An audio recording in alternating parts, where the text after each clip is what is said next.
Welcome along to the final of UK's Strongest Man, right here in Glasgow. Up first, it's the Strongman favourites. 8 finalists, 5 events. Time to crown our winner. Try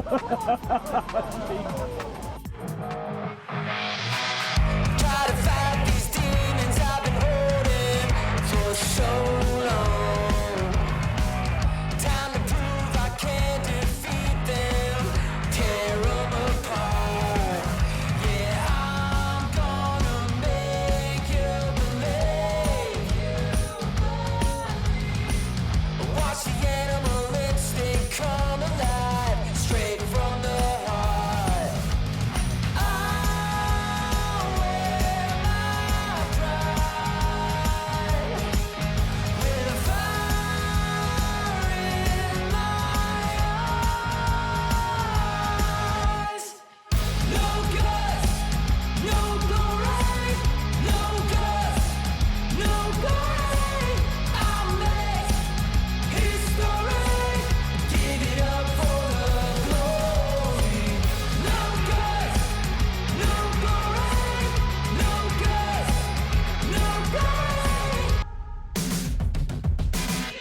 No guts, no glory, no guts, no glory.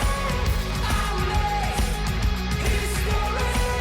Give it up for the glory. No guts, no glory, no guts, no glory. Can you taste victory? Do it all for the glory.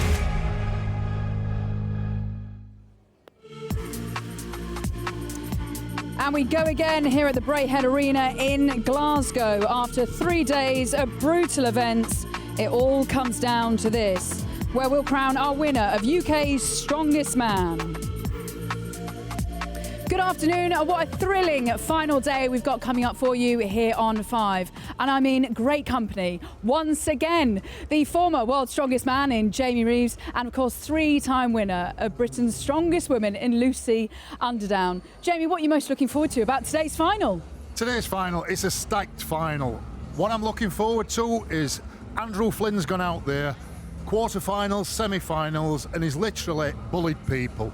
He's took control of the competition, and he's got this kind of champion swagger because he's the current champion, and he's got this arrogance now as if he's saying, you know, this title's coming back to England, stop me if you can. So somebody has got to put the brakes on Andrew Flynn and try and stop him now. Who's going to stop him then? Oh, I think the Irish guys are coming up behind him quite fast. They both saying that they held something in reserve over the last couple of weekends. They're both feeling very good this morning. I think Rory O'Hagan and Killian Groom could be right behind him.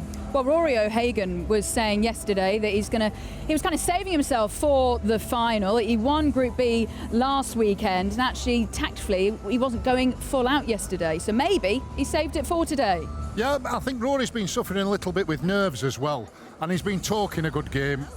But he's looked good. He's been one of the closest guys in the speed events and athleticism to Andrew Flynn. But now's the time to step up.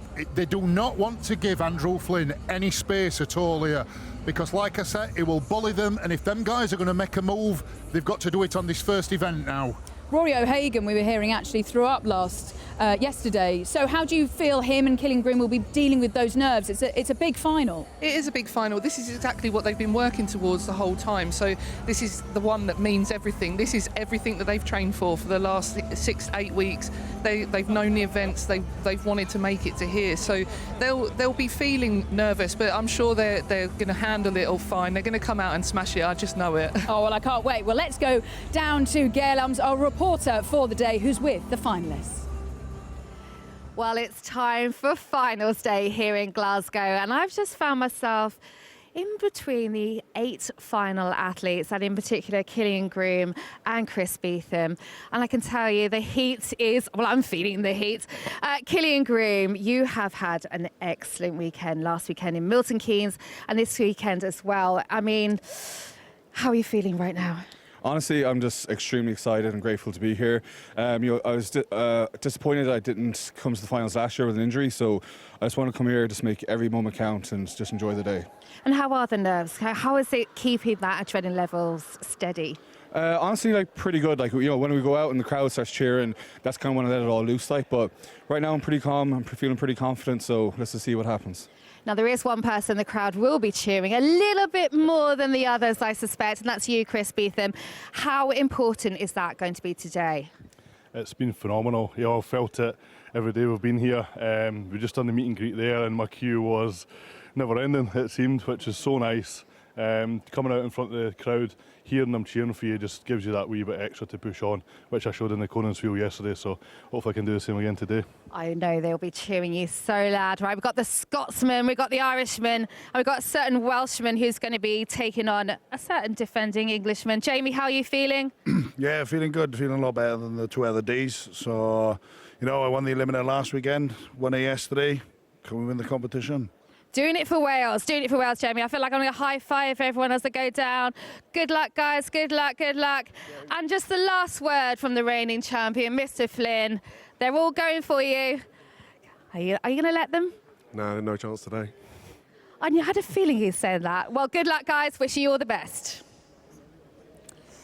Thank you, Gert. Well, Andrew Flynn, very confident indeed. And wow, crowd pleaser as well. Everyone certainly enjoyed that. Let's run you through today's events for the final. Got the truck pull weighing a whopping 18 tons. Athletes have to pull it across 25 metres. Then we've got the farmer's walk, which many of you may have tried in the gym. A little bit different for these guys, though. 125 kilogram gas bottles in each hand across 25 metres. 4 athletes, 4 lanes, and if you drop them, you're out. Then you've got the Motorbike Viking Press, 150 kilograms in weight as they press a Harley Davidson. Most reps wins for that one. And then we've got the Dragon Egg Stone to Shoulder. Now, no tacky is allowed for this one, with 2 athletes going head to head in a race. And then you've got the big finale, the pickup truck, load and push to crown our winner. Okay, well, Jamie, we've got everyone will know a fan favourite, the truck pull. That's become a real classic, hasn't it? Yeah, and it's so important to get off to a good start. I think if anybody's going to make a challenge, this is now the time to do it. You want to come out of the blocks, you want to keep it tight, you want to keep low, and most of all, you want to move them feet and hands as fast as possible and keeping tension on that rope. Technique is the key here. And the big finale is the pickup truck load and push. How much are you looking forward to seeing that? I'm really looking forward to seeing that. I don't think it's been in a competition in the UK for over 20 years, and it's just really exciting. I think Mr. Glenn Ross was the last person to do that in an event, so I'm really excited to see it. I think it's a really, really amazing final event. I think the boys are going to have to really work hard to win this competition on that event. Okay, well, let's go down to our very own Glenn Ross to introduce the athletes.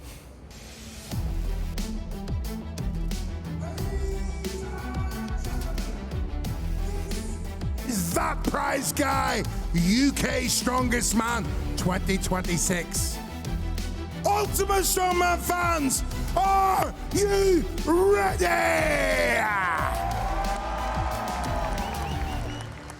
Introducing our strongmen.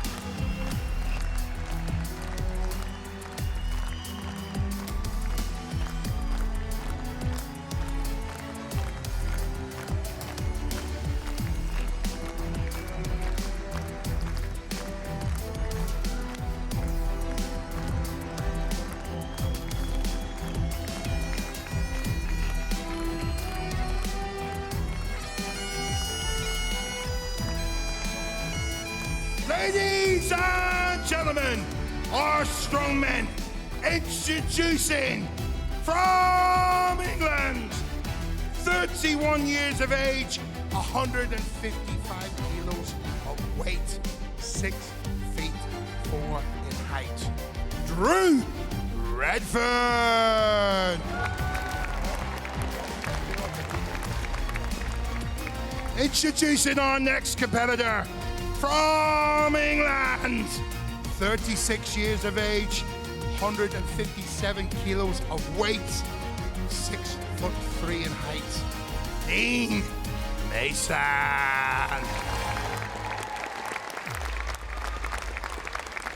Introducing our next competitor from Scotland. 38 years of age, 145 kilos of weight, 6'2" in height, Chris Ethan. Introducing our next competitor from England, 24 years of age, 140 kilos of weight, 6 foot in height, Alex Ferry. Introducing our next competitor from Wales, 29 years of age, 170 kilos of weight, 6'6" in height, Jamie Nelson. Bring up the unit, let's go! Introducing our next competitor from Ireland, 29 years of age, 137 kilos of weight, 6'2" in height, Gillian Roux. Introducing our next competitor from England, 34 years of age, 135 kilos of weight, 6'3" in height, the current UK strongest man, Andrew Flynn. And our final finalists from Ireland, 25 years of age, 120 kilos in weight, 6 foot in height, Rory O'Hagan.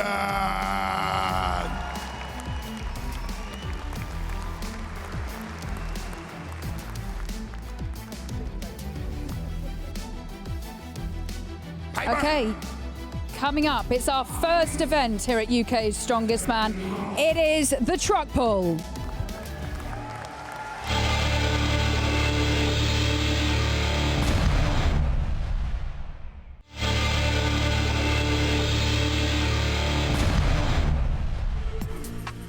Welcome back to the UK's Strongest Man here on 5, where it's time for our first event of this final. Yes, it's the truck pull.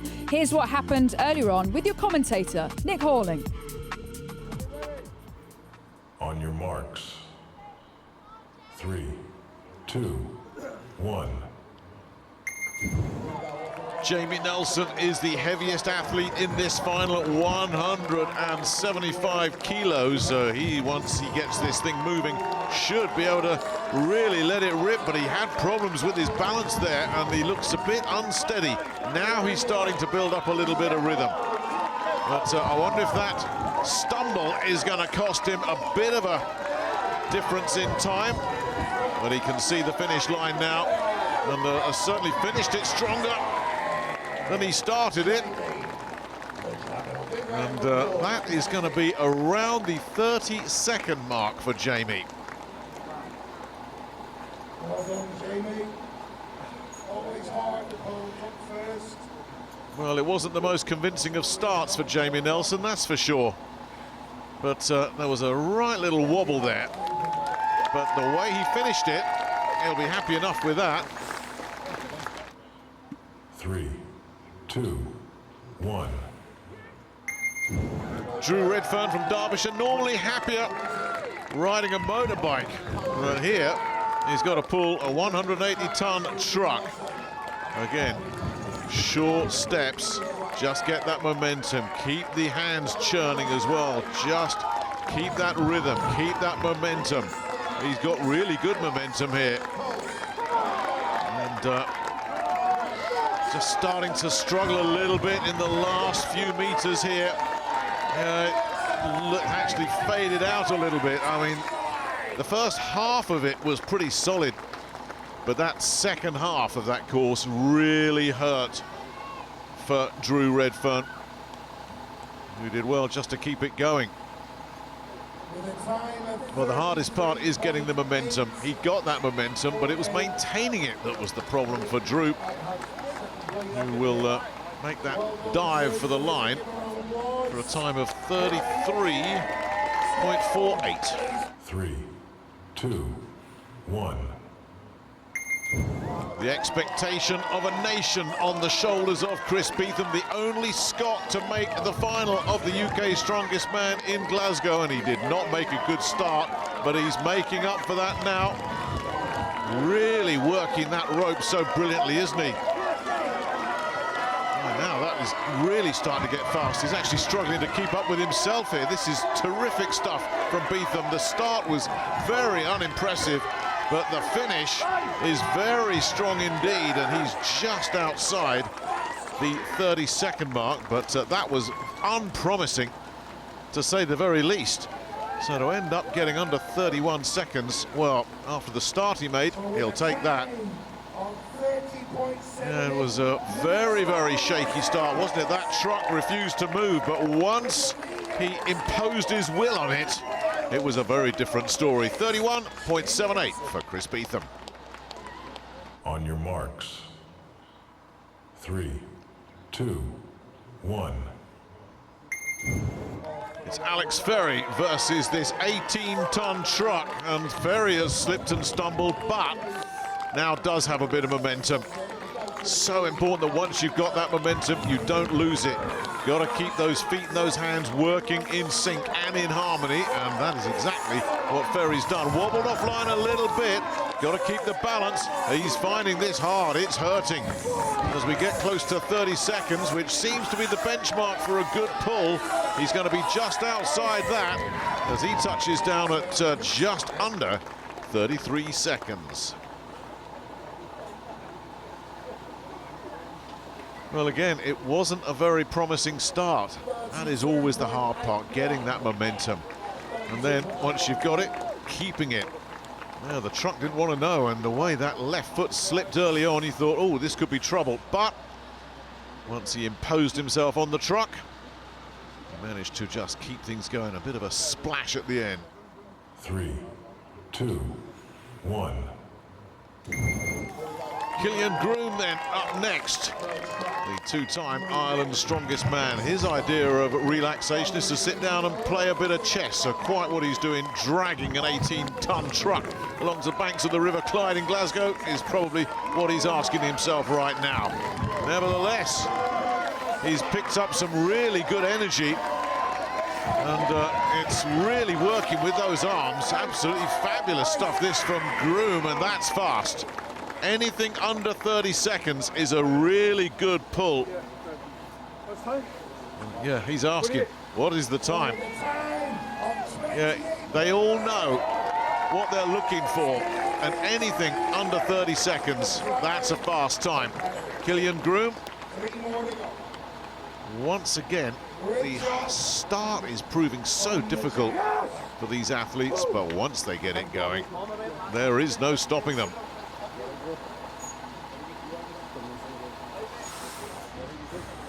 On your marks. 3, 2, 1. Ireland's Rory O'Hagan is by some measure the lightest of the 8 finalists, and it is showing here.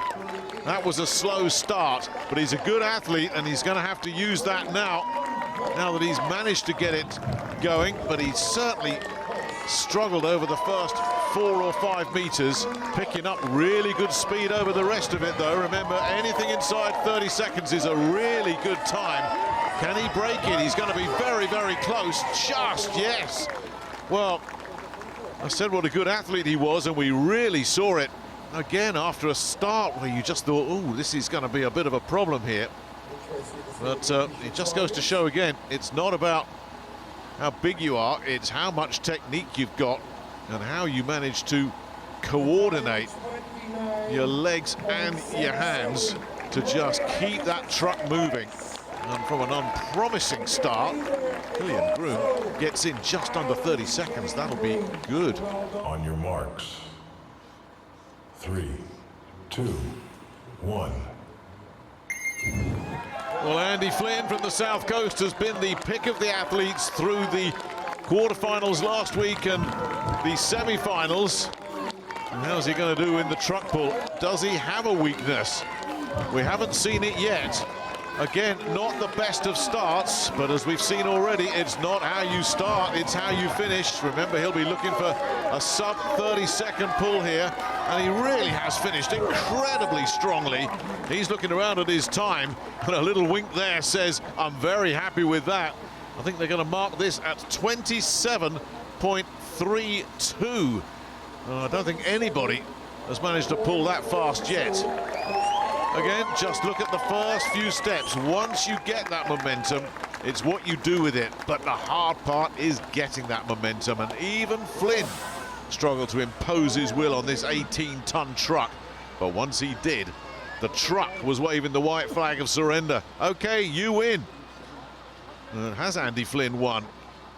That is going to be a very difficult time to beat.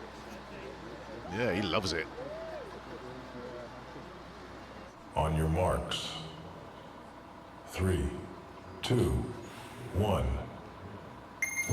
Well, Dean Mason, one of the big guys, has the advantage of going last, so he knows what he's got to beat. But I tell you something, that is not a good start for him either. Now, we've seen other athletes start slow and then come on very strongly indeed. He knows the time to beat, 27.32. That's the marker put down by Andy Flynn.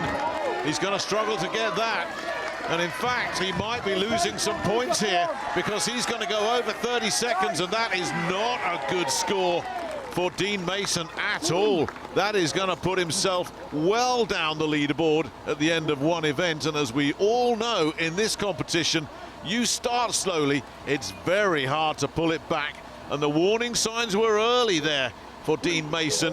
As I say, one of the more powerful physically of our strongmen, but not necessarily one of those guys that wants to do active events where you're really mobile and moving. He's very much a strength athlete, a static athlete is Dean Mason, and he'll be disappointed with that time.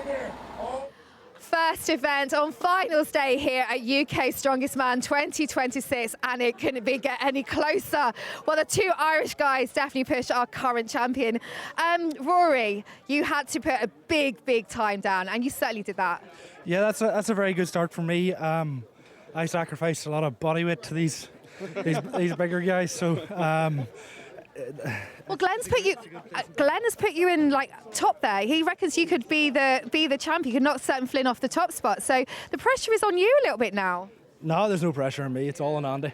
Oh, I love that. Now, Killian, you put in a fantastic time there. Did you think that was enough to take the winning spot? Yeah, I mean, it was a good time, but obviously, like, I know Andrew's got a lot of experience, so look, I'm pretty happy. There was like a second in between like all three of us, so I said kind of similar to Rory, there's no pressure on me. The two of us are here to put pressure on Andrew here. So you keep mentioning about Andy's age a little bit. You keep saying experience and more mature. I think, are you trying to wind him up? Look, I mean, like, old man strength's definitely a real part of the sport, like, and he definitely shows his traits.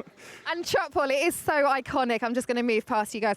It is so iconic. We love watching you like pull an 8-ton truck. I mean, do you enjoy it as well, Andy? I enjoy it quite a lot. I've been doing this for 12 years. It's probably one of the most fun events you can do. But I mean, always from the start, that's where you get the speed going and just carry it on all the way through. And you just wanted to know that 12 years of experience there, Killian. You just sort of added that in. Oh, but experience. But you did have the best start. You did that. You were talking about techniques, and you definitely had that awesome momentum to start with. Yeah, well, this old dog with his wisdom has got a few tricks up his sleeve. But yeah, I've done this plenty of times, and it's quick time doing a sub 30. So I knew the pressure was on. I just had to give it all. Well, you certainly did give it all, Andrew Flynn, and you are the winner of the truck pull. Congratulations. Yeah, first one down and 4 more to win. Love it. Confirmation of the times then from that first event, and it's maximum points for Andrew Flynn with the two Irish Raiders right in behind him. If you win an event, you get 8 points, going all the way down to just 1 point for coming last. Dean Mason, Alex Ferry and Drew Redfern already facing an uphill battle here in our final of this year's UK Strongest Man. Okay, there we go then. Andrew Flynn winning the first event, the truck pull, and he did it really well here, Jamie. Just explain why this technique is so successful. He's down in a squat. He's using both legs to push to overcome the inertia. Once he gets the truck moving, it's about getting low, and his feet don't really want to be less than maybe 6 inches apart. It needs to be a constant pull. It needs to be accelerating, and he needs to be using coordination, good coordination. The rope, his legs, all working together, and you can see the position he's in a perfect position of power, and he's accelerating. And Lucy, you've actually done the truck pull as well. So when you're practicing, what are the key things that you're looking to do as well? Yeah, you want to start off a little bit lower. So Dean here is way too high on the start. He should be a lot lower. He should have a much better technique than this. He's got a lack of coordination there. He's pulling the truck with a loose rope, and he's really struggling to pull it, whereas you want to keep constant tension on that rope. You want to stay almost parallel to the floor. You want to look like you're almost going to face plant that floor. And yeah, unfortunately for Dean there, his technique really let him down. Just looked messy. It looked messy from the start. It never got any better. Where most of the guys didn't make a really good start. Andrew Flynn's start, I wouldn't say it were perfect, but his acceleration to the finish line, he got the job done. And Andrew Flynn again is starting to pull away. They have got to claw him back now. Okay, well, first event done and dusted. Andrew Flynn currently top of the tree. Coming up next after the break, we're going to have the Farmer's Walk. See you in a minute.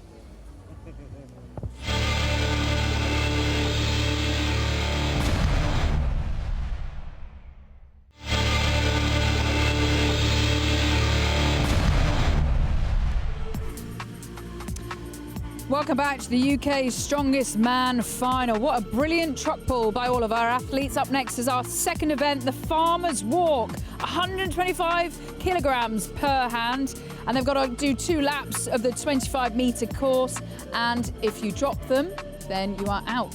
And you've obviously got to make sure that you nail that turn, because that's going to be the hardest bit, Jamie. Well, yeah. It's 19 stones, 38 stones, 19 stones in each hand.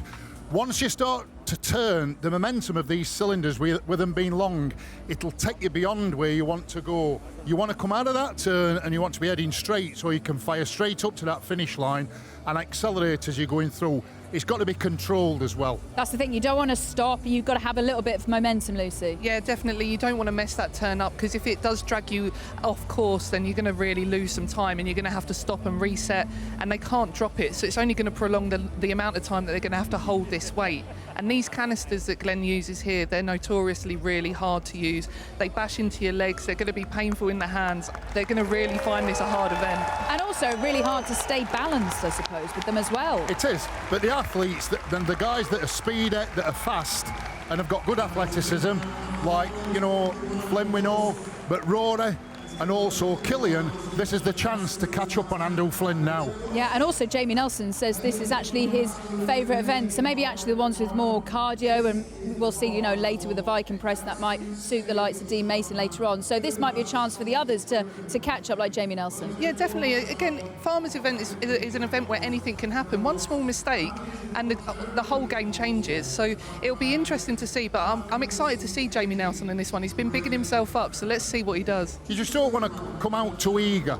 You don't want to come out full of adrenaline, make a mistake, just overstride a little bit. This has got to be controlled, but also it's got to be fast. And Chris Beetham has basically a home crowd here with all the Scots cheering him on. He's going to be in the first heat alongside Alex Ferry, Dean Mason we were talking about there, and Drew Redfern. So who do you fancy in this first heat? I fancy Beetham. He's got the crowd behind him, and I think he's got to make a move now. If he's going to try and stay with the leaders, Beetham's got to come through. Bear in mind, he was last year's runner-up. If he wants to go one place better now, now's the time to do it. Yeah, definitely. I think we're going to see a little bit of a surprise here, but I'm going to go for Dean Mason. He's going to do really well. OK, let's see what happens, and let's hand you over to our MC, Glenn Ross, to introduce the athletes for our second event.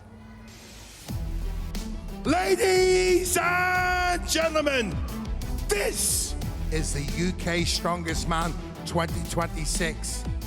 This is our first challenge, the Farmer's Walk. 1/4 of a ton of grip power will be required up a 50-metre course.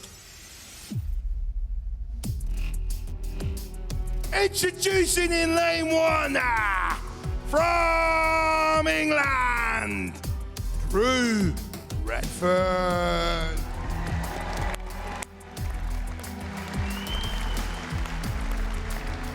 Introducing in lane 2, from England, Dean Mason.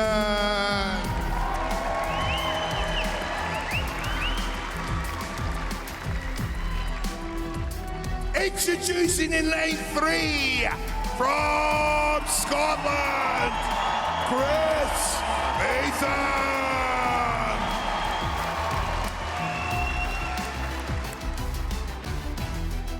Introducing in lane 4, from England, Alex Ferry. Strongman, take a position. Time to power up.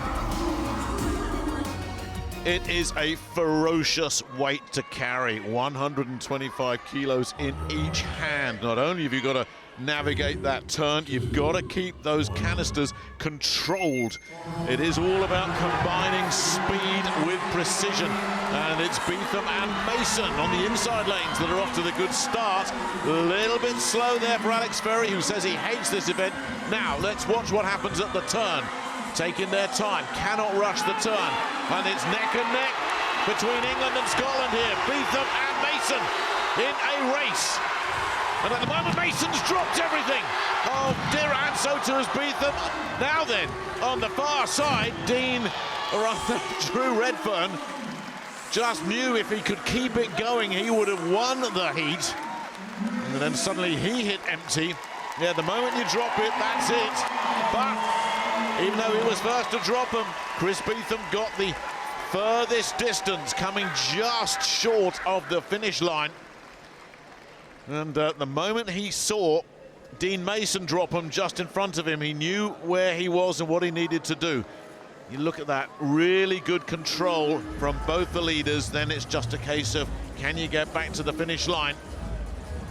And you can see the legs buckling and wobbling and dipping under this extraordinary weight, 38 stone. That was the end of the road for Dean Mason.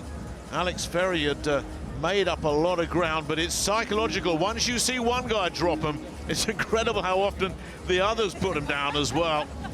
So nobody in the end managed to get to the finish line, but what a start to that farmer's walk. Let's get some reaction from the guys involved in that first heat with Gail. Well, Chris Beetham, the roar from the crowd when your name was announced was absolutely incredible.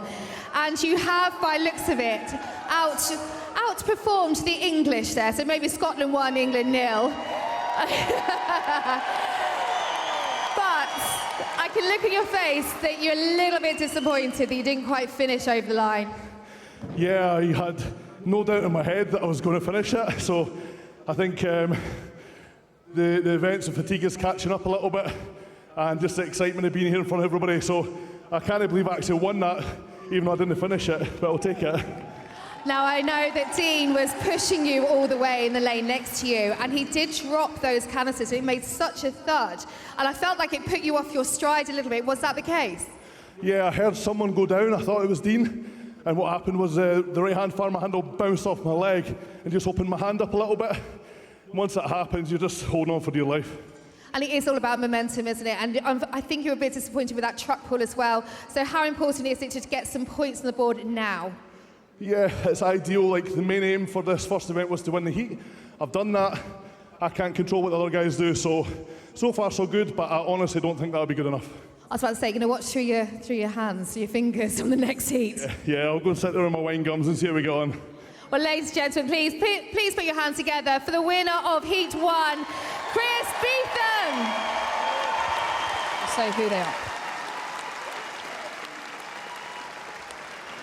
So there we go, Chris Beetham, that's who you said was going to win that, and it was neck and neck, and then Dean Mason dropped it. I mean, it just goes to show how hard that event is, Jamie. Well, I think the crowd carried Chris Beetham that extra couple of metres to meet Dean Mason. The reaction as Dean dropped as well, and they were going But like I say, it's all about heart. I'd expect anybody to do that on any day. So I think there's fatigue creeping in a little bit here. Well, that's what Chris Beetham just said. He says he feels as though the events are catching up on him. So let's take a look at the event then. You know, they were going neck and neck here, Lucy. And I suppose, yeah, Dean Mason just narrowly slipped at the end in terms of dropping the gas bottles. I think he'll be a little bit disappointed with that, because I think most of them would have expected to finish the run, but like they were both fast. I think they're probably knocking off their legs a little bit too hard. It is really off-putting. If you take smaller strides, then it knocks a little bit less. So smaller, faster strides, that'll be probably the key in the next round. I was going to say, so is the key to this just go slow and steady and not race off, because actually it's hard to hold on to them? Well, you've only got a limited time to hold on, and if fatigue's creeping in, the next heat, I think the winner's going to come from the next heat of the overall competition. So let's see who's fatigued and let's see who really wants it and who's going to hang on for that full distance of that course. So for those watching the Farmers Walk just then that are going to come out, what will they have learned? Slow and steady wins the race? Not necessarily slow and steady. They've still got to move. If you go too slow, that prolongs the amount of time you got. At a good pace. At a good pace, it's going to work loads better than sprinting with it. The grip's failing. It's evident that the grip's failing. So to counter that, you've either got to move faster because you've only got a limited time. So you've got to move faster, and now we've got 3 fast athletes coming: Killian Groom, Andrew Flynn and Rory. So let's see who can hold on for the full distance now. Yes, let's see. And the turns were good as well, so they can take note of that. Right, the conclusion of the Farmers Walk coming up next.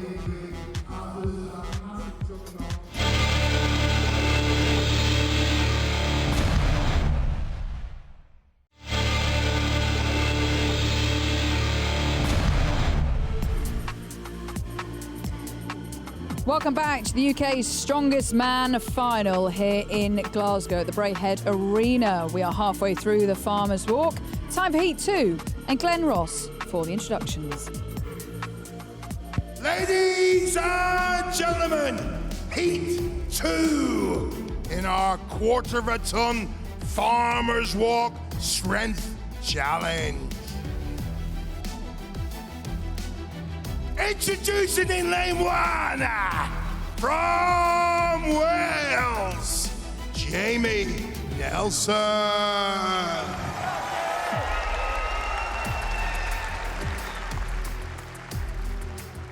Introducing in lane 2, from Ireland, Killian Groom.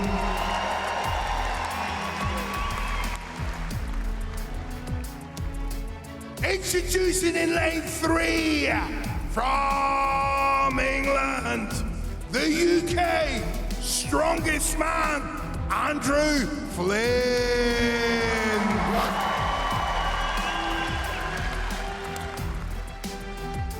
Introducing in lane 4, from Ireland, Rory O'Hagan. Strongman taking position. Time to power up. Well, we've got the 3 athletes in this second heat, but we've also got big Jamie Nelson on the far side, the biggest man in the final, and he says this is his favourite event. 1. And away we go then, and Nelson and Flynn are off to the quick start. Now near side O'Hagan is making a move as well. Killian Groom a long way off the pace. O'Hagan flying. He's trying to keep up with Flynn and Nelson. The turns are pretty good. Now this is where it's really going to hurt the arms. Flynn's had a little wobble there. O'Hagan continues to move. It's a photo finish here, and O'Hagan gets it. Flynn second, and Jamie Nelson third. That's going to be the 1, 2, 3, and we're going to get 4 finishers as well, because here comes Killian Groom as well. Wow. Well, the athlete's really flying there, and I think it's O'Hagan that's nicked it by less than half a second from Flynn. We'll await official confirmation, but he certainly looks very, very happy. Well, he may be the lightest of the 8 finalists, but he is such a good athlete, and Flynn knew where he was all the time. Flynn might have just got the jump start on him, and as on the far side, Jamie Nelson also, but once he'd closed that down, Rory O'Hagan, one of the reigning Ireland strongest man, went up there, So quick and just got the edge over Andy Flynn. So this is already setting us up for what could be an absolutely barnstorming final here. Rory O'Hagan wins the Farmer's Walk and he will take maximum points, and let's hear from him. He's with Gail. Rory O'Hagan, I know you're just catching your breath still, and I'm not surprised. The second half of that from you was so fast. I mean, you must have seen Jamie and, of course, Andrew Flynn pegging it up there the first bit, and you knew you had to make up for it, and you sure did that. Yeah, I took it sort of steady on the first lap, but then once I got to the end, I knew my grip was solid, and I could put the foot down a bit on the final stretch, which was good because Andy had the same idea. Yeah, Jamie had the same idea as well. And Andrew, he could see you. And how we've talked about it all weekend. You've been hot on Andrew Flynn's heels. And just by pipping him there, I mean, that's going to do something to his confidence, surely. That's what I hope, yeah. Hopefully. Yeah, I'm feeling good and I'm ready to go. Well, you said earlier, before we started, you were feeling fresh, and you certainly showed it there. And you still got more in the tank? Absolutely. Absolutely. Ladies and gentlemen, I think we've got someone to watch out for here. Put your hands together for the winner of the Farmer's Walk. It is Rory O'Hagan.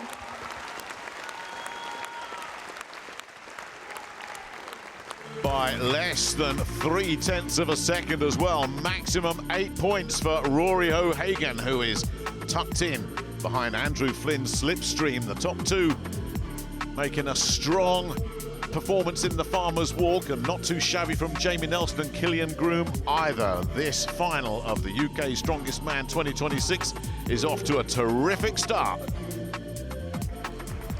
Oh, how good was that? Rory O'Hagan coming out on top. He looked really good there, didn't he? He did. That was so exciting to watch. He was fantastic. He took the line really well, so he started to turn just before the line. It meant that he just had to tap the line with his foot, and he was already almost facing the right direction, which saved him a little bit of time, which meant he was slightly ahead of Andy Flynn. He knew exactly what he needed to do. He just needed to keep that pace, and he was absolutely fantastic. So we see here, he'd already started to turn. He tapped the line, and he's already going back, whereas Flynn took a little bit longer to turn.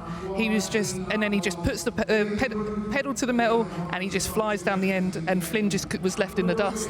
Yeah, I think because, as Rory said, his grip was strong, so he got confidence in his grip, same as Andrew, but Rory just seemed to just lean forward a little bit more, take initiative away, and I think, as Lucy said, when he came out of that turn, he just came out a little bit straighter, which helped with his acceleration. And that's the thing, he just said, I just put my foot down and I went for it, and he's going to have to do that in this final. And also we spoke about, how he's handling his nerves. He seems okay. Yeah, he seems cool as a cucumber, really. I think he has been saving himself, and he's going to really lay down the gauntlet, and he's really proved it with the Farmers there. And I'm really impressed with that. He's got to stay in touch with Andrew Flynn. We said if Andrew Flynn gets out in front and he starts bullying and he starts dictating everything, but that is also a good result for Andrew Flynn. It's a really good result. That keeps him in the lead, and it keeps a little bit of distance in between him and Rory.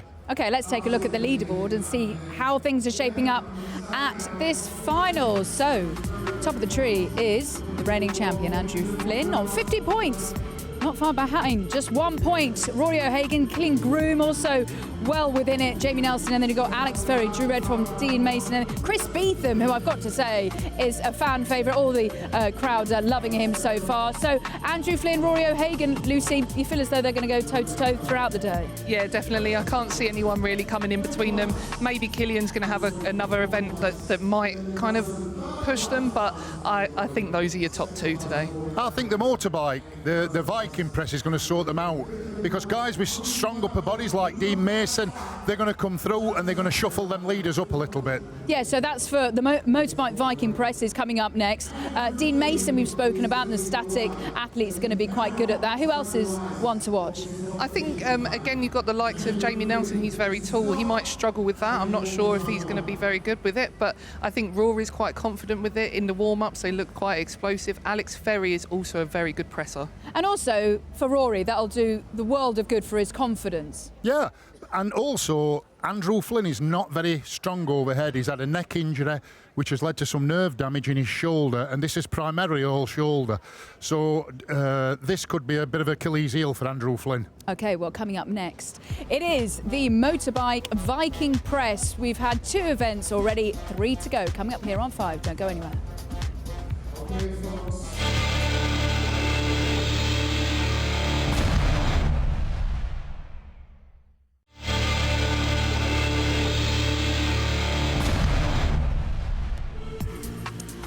Right, we're into our 3rd event of 5 here in Glasgow, the Motorbike Viking Press. 130 kilograms, that's wrong, it's 150 kilograms in weight. 1 athlete at a time, and the athlete with the most reps wins, and they've got to do it 75 seconds time limit. And Jamie, we were just speaking there, this will suit more of the static athletes, but what muscles exactly are challenged here? It's primarily shoulders and pressing triceps, but you've got to have that core strength as well.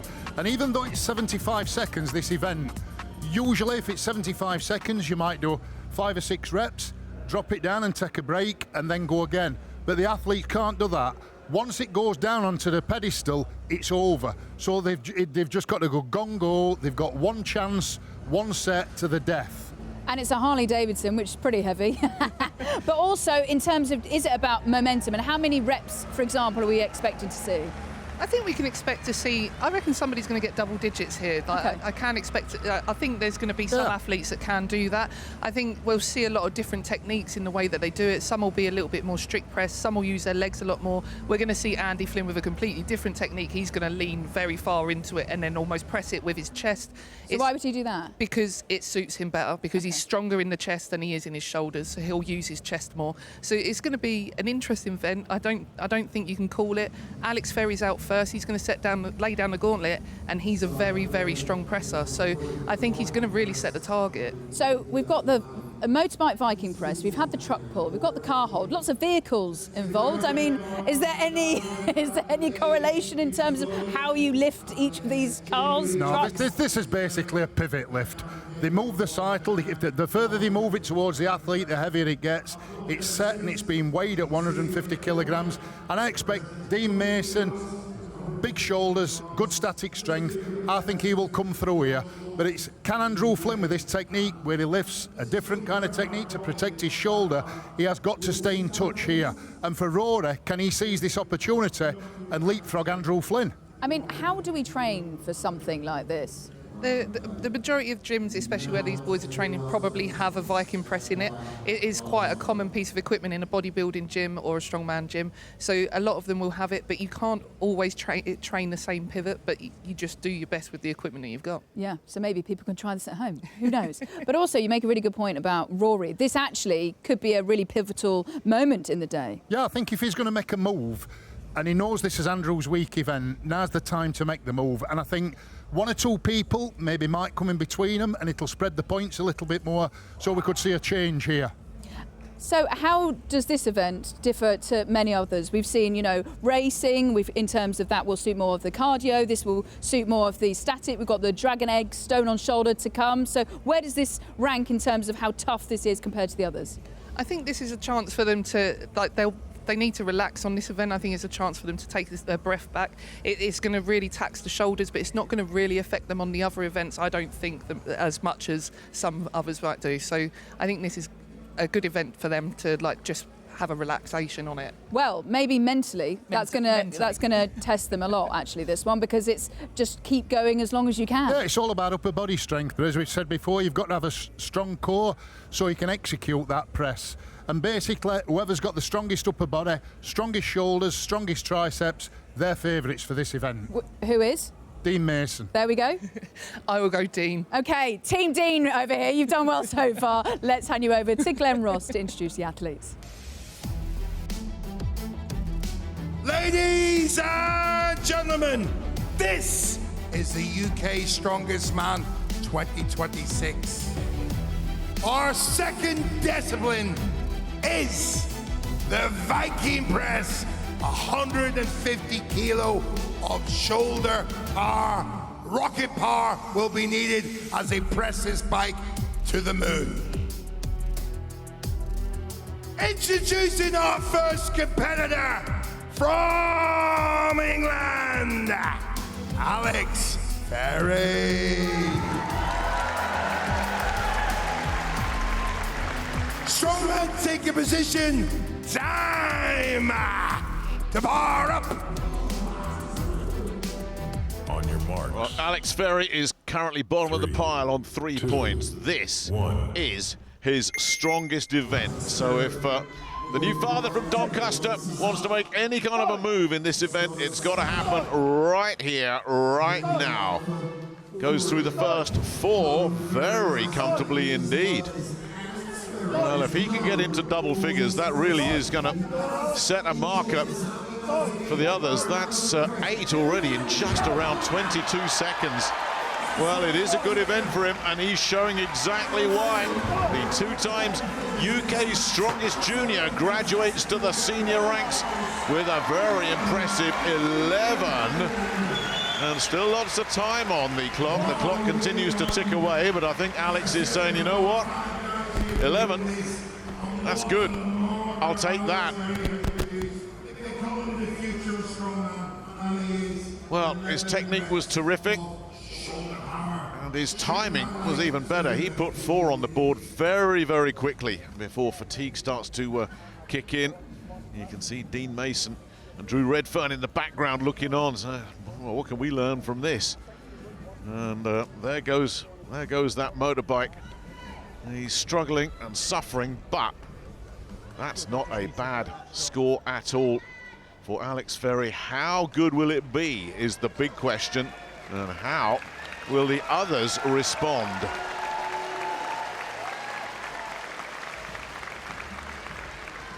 Ladies and gentlemen, our second competitor.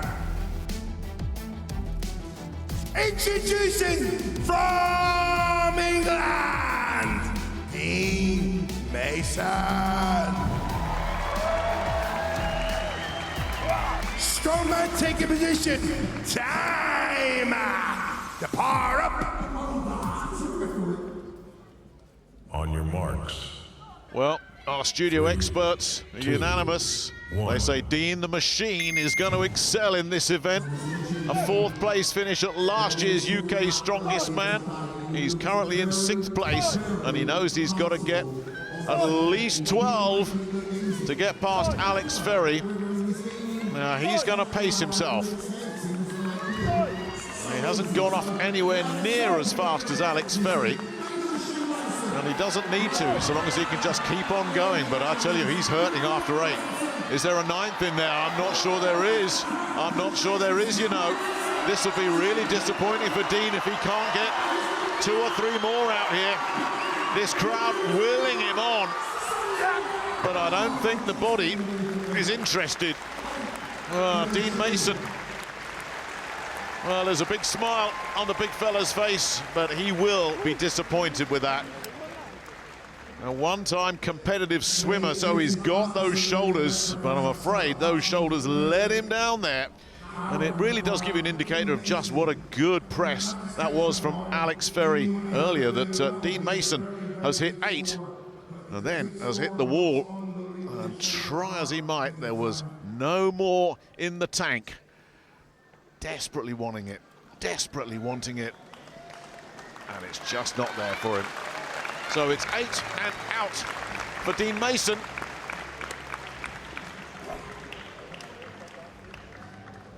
Ladies and gentlemen, our 3rd competitor. Introducing from England, Drew Redfern. Strongman, take a position. Time to par up. Well, Derbyshire's Drew Redfern was a late replacement for an injured athlete. So just to achieve a place in the final is a significant achievement. This is a man who relaxes by riding motorbikes. Now, he's got to press a motorbike, and he's got to keep on pressing it. Yesterday, by his own admission, took an awful lot out of Drew. How much recovery did he manage to get? overnight, and he's struggled to get 5. He is really blowing hard. Again, you look at Alex Ferry's 11, and that looks like it's going to take some beating here, because Drew looks like he's stuck in the mud here. And when the shoulders have had enough, they really are unforgiving. Once they stop, we've seen it with all 3 of these first athletes now, once they lose it, there's no getting it back. So Drew Redfern will have to settle for 5. And he'll have to sit and watch what the others do. Yeah, this was never comfortable for him, was it? Never. So he looked like he was really struggling yesterday in the semi-final. And maybe it's just because he was relatively a late replacement. Well, maybe he's not in tip-top condition, but he'll settle for 5. Ladies and gentlemen, this our next competitor. Introducing from Scotland, Chris Beetham.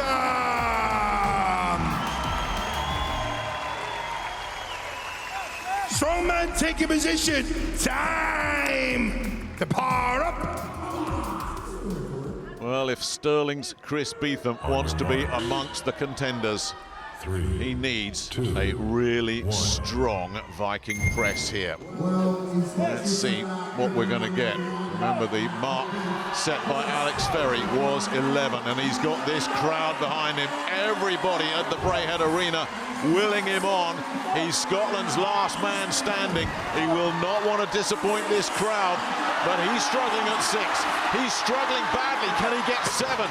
He can, but I don't think there's anything left. Well, some achievement just to get to 7, but he's a long way off Ferry, and he won't equal Mason either. Well, he wants one, doesn't he? He wants it. And is he going to have it? No, that's smart, yeah. We haven't seen any of these athletes yet. Once they stop, they can't restart.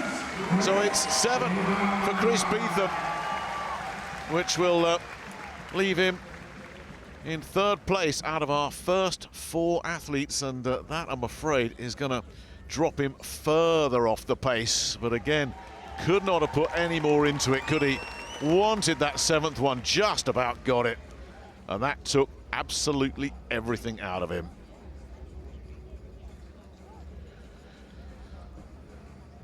So we've had 4 athletes down, and at the midway point of this one, it's Alex Ferry that's leading the way. Gail.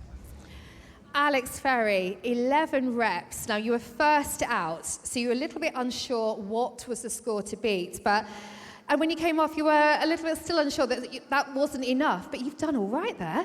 Yeah, I wasn't sure if it was enough, 11, but the lads were struggling to get half the reps, and hopefully stands up against the other lads.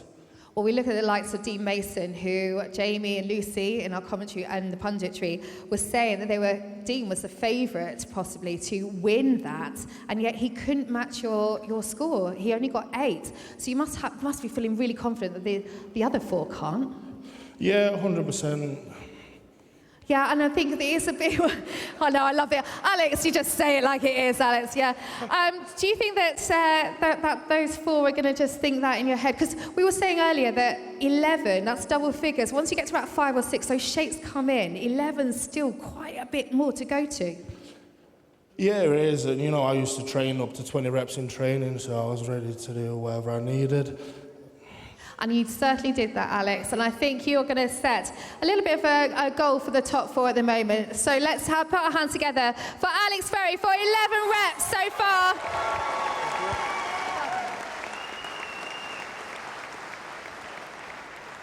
So 11 reps for Alex Ferry, looking very strong indeed there, Lucy, even if he wasn't very talkative for that interview in your prediction.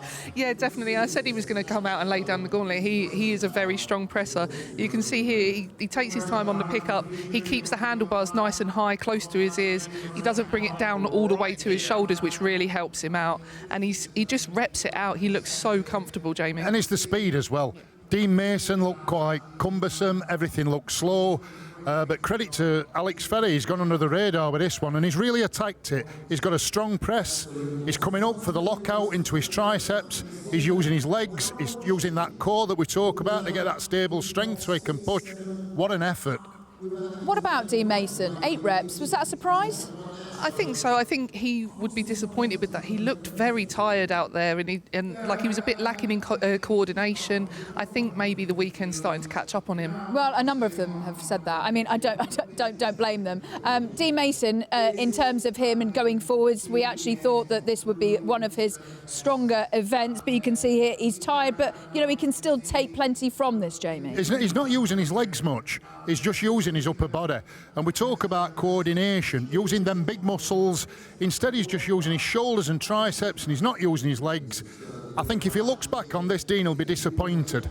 He's not using his legs enough there, you can see, and he's leaving his triceps a lot to do. And it's slow, he's not really attacking it, but we saw him drop the farmer's walk, we saw fatigue creeping, and I think we've seen fatigue creeping here on his upper body as well. And also, similar with the truck pull, you were saying he was using his arms too much. Also, something we were talking about off air, why they're wearing mouth guards. Just explain what that's all about. Yeah, the mouth guard. So when you bite down, as you lift, you bite down. It keeps your core nice and tight. It keeps you nice and straight.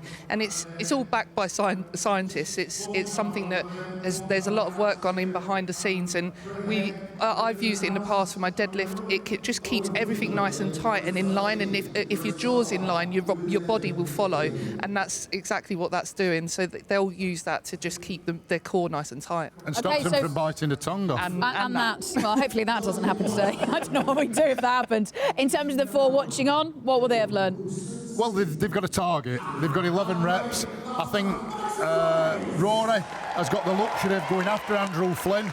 So Andrew Flynn's really got to go gung-ho. He's got to get as many as he can. And for Rory, you know, he's got that. Andrew Flynn's got that target on his bike and Rory's just got to get him.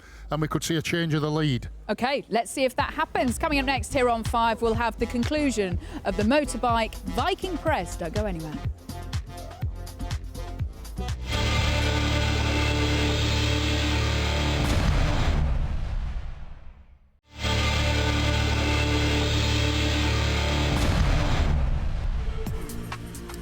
So we're halfway through the Motorbike Viking Press, and this is the man to beat, Alex Ferry, with 11 reps. So let's see if the next 4 athletes can beat that marker. Time to hand you over to our MC, Glenn Ross. Ladies and gentlemen, our second discipline, the Motorbike Viking Press. Introducing our next competitor from Ireland, Killian Groom.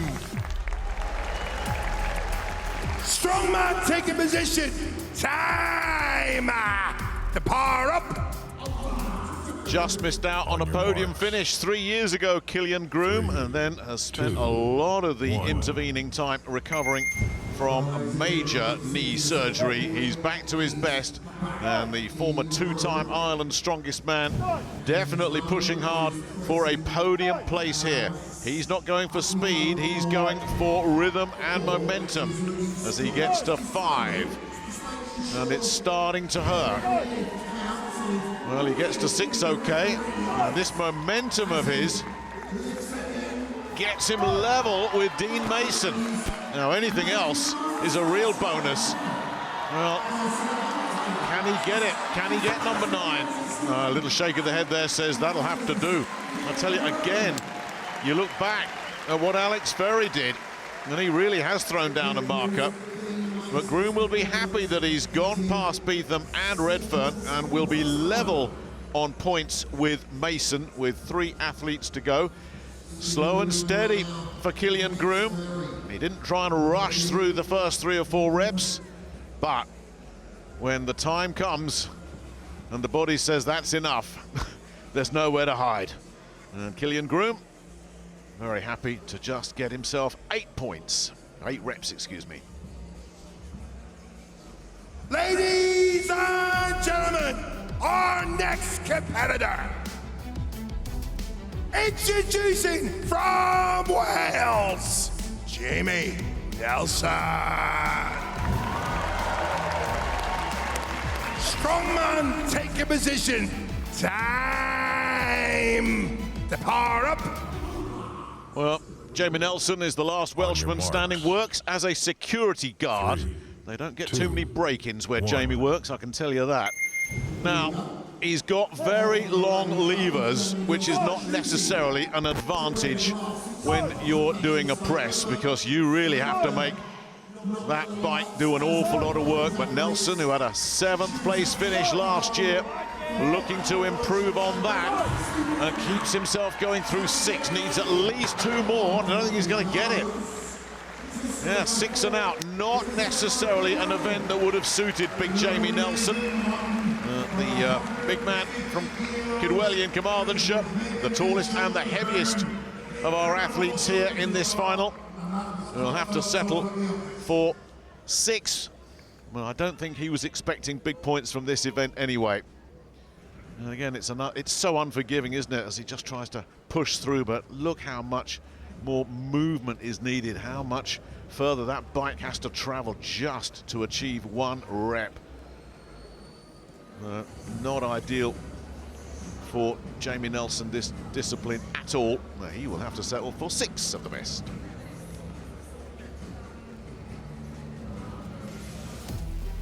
Ladies and gentlemen, our next competitor. Introducing from England, the UK, strongest man, Andrew Flynn. Strongman, take your position. Time to power up. Well, if Andrew Flynn has an Achilles heel, this could be it. But not 100% around the shoulders. Let's see how he manages to use his technique to try and protect those shoulders. I think Andrew Flynn will very happily settle for 9 reps if he can get that far, because he knows that he's got Rory O'Hagan coming up right behind him. He's through 6 and he's pushed through 7, and 8 is really good. 9 will guarantee him at the very least a 3rd place finish. He wants more than that. He wants to match Alex Ferry, and he wants to go past Alex Ferry, and does. Well, unbelievable stuff this from Flynn. Potentially his weak event. It's taken absolutely everything out of him, and hopefully he can recover from the next event. But he was determined. Oh, he's coming up with a smile on his face. Well, Andrew Flynn showing he's more than just a pretty face in that one. The potential weak link in this tournament for Andrew Flynn. He has shredded it. 13, that could be unlucky for everybody else, because Andrew Flynn, the reigning champion, looks absolutely determined to hold on to his crown here in Glasgow. That was some lift. 13.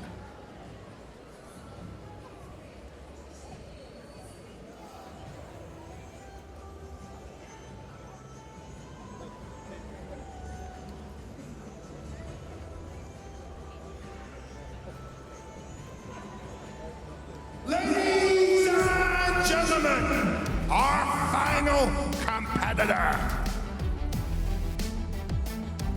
Introducing from Ireland, Rory O'Hagan. Strongman, take a position. Time to power up.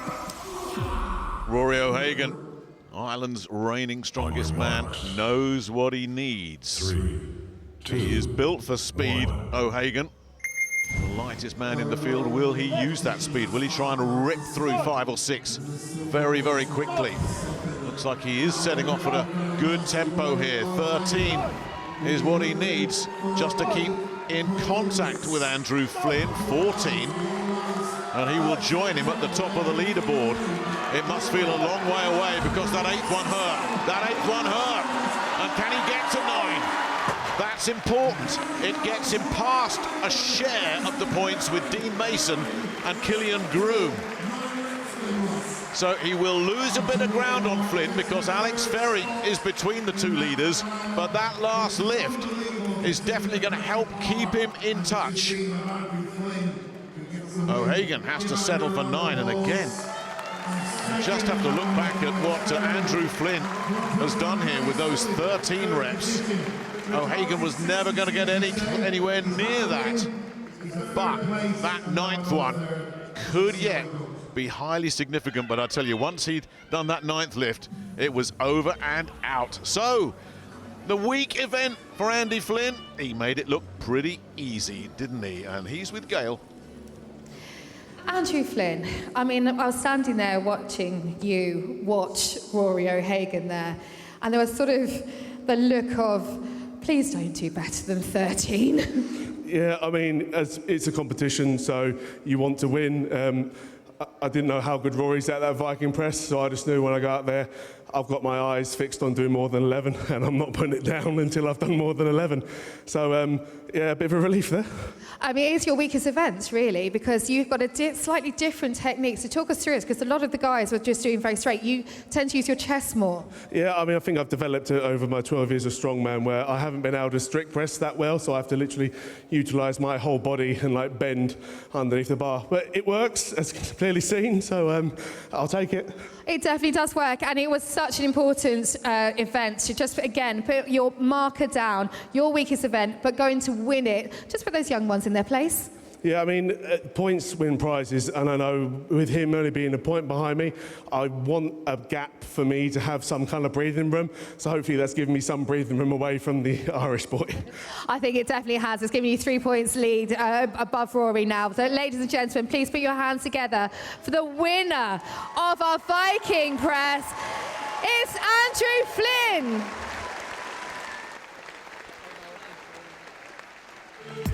No stopping him, is there? The Motorbike Viking Press goes in favour of Andrew Flynn. Alex Ferry will pick up good points to move him off the bottom of the table.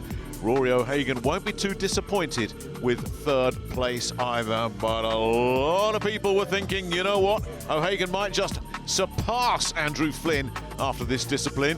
It has not worked out that way at all. In fact, it's the Englishman that has increased his lead. Another stellar performance from Andrew Flynn, actually in his weakest event, but you could just see the grit and determination to pull him through. Yeah, you could see exactly how much that meant to him. He was worried. You could see that Rory had him worried from the farmer's run, and he's all of a sudden now managed to get that point gap that he needed to give him a little bit of breathing room, as he said. But he was absolutely fantastic. As I said, he does it a completely different way to everybody else. That back bend is unreal. I've never seen someone with so much flexibility, especially in strongman, to be able to do that. It's just ridiculous, but he was absolutely fantastic. And why does he do it like that? Because, Jamie, you were telling me off air, because of the injury that he picked up during his rugby days. Yeah, he said he got a shoulder injury and he had to adapt and change his training to suit that, but that's what champions do. And to be honest, we should never really have doubted Andrew Flynn there. And we talk about athletes and we talk about performances in all kinds of sport, about people hitting that sweet spot where you say, you know what, during that period, that was my best period, I don't think I could have performed any better than that. And I think we're seeing Andrew Flynn go through that sweet spot now. He doesn't seem to have any weak events. The weak events is, you know, readapted, he's changed his training, he's come out stronger, and he's causing mental damage to these other guys now because he's starting to get that gap, he's starting to get freedom, and as we say, he's starting to bully him around now. And I think he's going to be a champion again.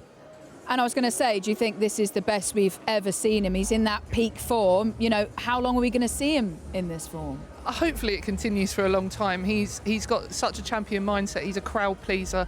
He's just absolute pleasure to watch when he actually does perform, and he's just fantastic. Like he's really in his prime at the moment, and hopefully that continues for the next couple of years. And I suppose if the other athletes are going to beat him, they've got to do it mentally. But he looks so strong out there, doesn't he? He looks so determined to get 13 on his weekest event. Yeah, but Andrew Flynn's competed at world level before, and I think he's gone to these competitions where he's competed at world level and he's felt like the underdog and he's probably felt pressured, but I think he's learnt from that, and he's come back and he started to do that to these guys at domestic level. We've watched him, you know, he's been warming up, he doesn't sit with other competitors, he moves himself away, is distance away from him. And it's a kind of mental torture to say, you know, and when he makes these statements, that title's coming back to England. He's starting to dominate not only physically and on the events, he's doing it mentally. He certainly is. Let's take a look at what that's done to the leaderboard then here at UK Strongest Man Final. So Andrew Flynn still top of the tree, trying to create a bit more of a gap. But Rory O'Hagan, you know, you would have thought he might have pulled a few more reps there. But what's that done for Alex Ferry, who came away with 11 reps, Lucy? That was absolutely fantastic for Alex Ferry. He was very strong. He was confident going into that one. It was his best event of the day, and he's now like sitting in 6th place at his first UK Strongest Man Final. He's going to be really chuffed with that. And his back was against the wall. He was at the bottom of the pile there. He needed to come out. He came out first, and he knew he needed to perform. And it's about pride for these guys. Nobody wants to finish in that bottom half. Everybody's looking for a podium, but they want to get as many points on the board as they can and finish in the top half of that table. The top 4 are separated by 10 points. It's actually just a really competitive final, isn't it? It is really competitive, and I think we're going to still see some changes coming in the events to come. I think the Dragon Egg is going to be really difficult. It's hard to control, so there's still time for things to change. But I think the top 2 are starting to pull away, and even I think people are battling for 3rd place now. I think it's playing into Andrew Flynn's hands. We've seen how fast he is, how athletic he is. He's mobile, and these 2 next events not on about strength and all, they're about mobility. So I think this is starting to play into Andrew's hands a little bit. Okay, well, coming up next, we've got the Dragon Egg Stone to Shoulder. This isn't one to miss.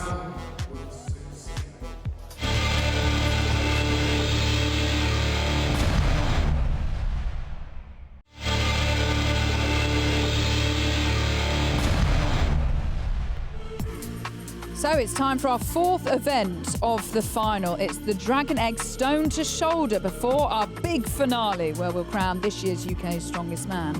So let's run you through the rules for Dragon Egg Stone to Shoulder. Now, the egg shape of these stones makes them actually really difficult to carry. You'll see they gradually increase in size from 110 kilograms all the way up to 150 kilograms. They've got that 75-second time limit as well. No tacky is allowed, and you've got athletes going head to head as well as they race along the track. So what's going to be key for this one?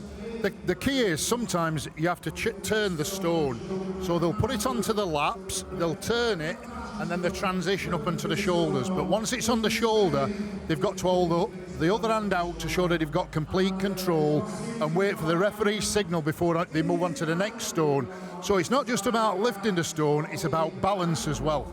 And there's no tacky allowed, unlike the Atlas stones, I know, which are a fan favourite, so no tacky.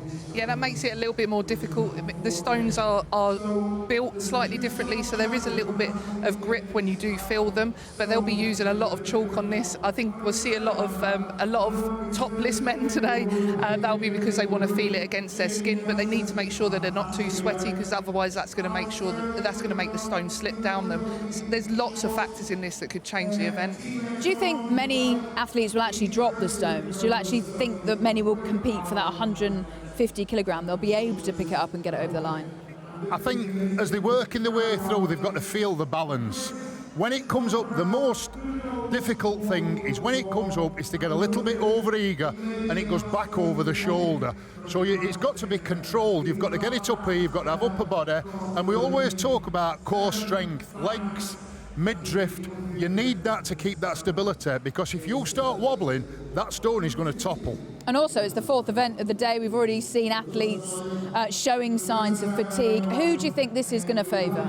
I was just saying to Jamie off air that I actually refereed at Ireland's Strongest Man, and I've seen Killian and Rory complete this stone run. So I'm expecting big things from them, but I know that Andy Flynn is also very good. So I think those top 3 are still the ones to watch on this event. But a big chance for Rory then to come out here and deliver. Yeah, there's only a few points separating them top 2. It only wants a mistake from Andrew Flynn.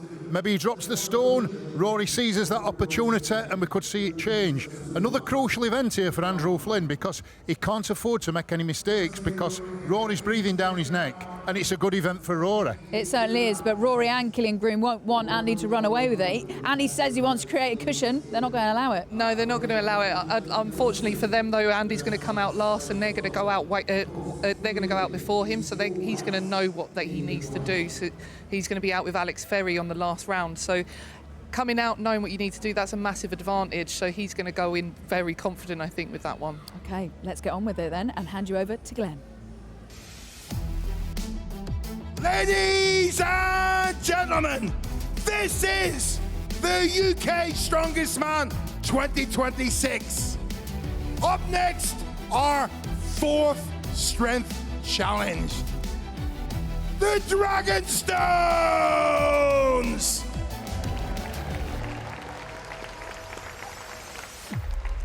Introducing in lane 1, from England, Drew Redfern.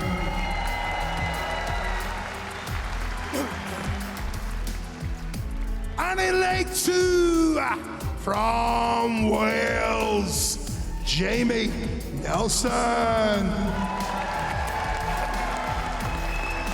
Strongman taking position. Time to power up.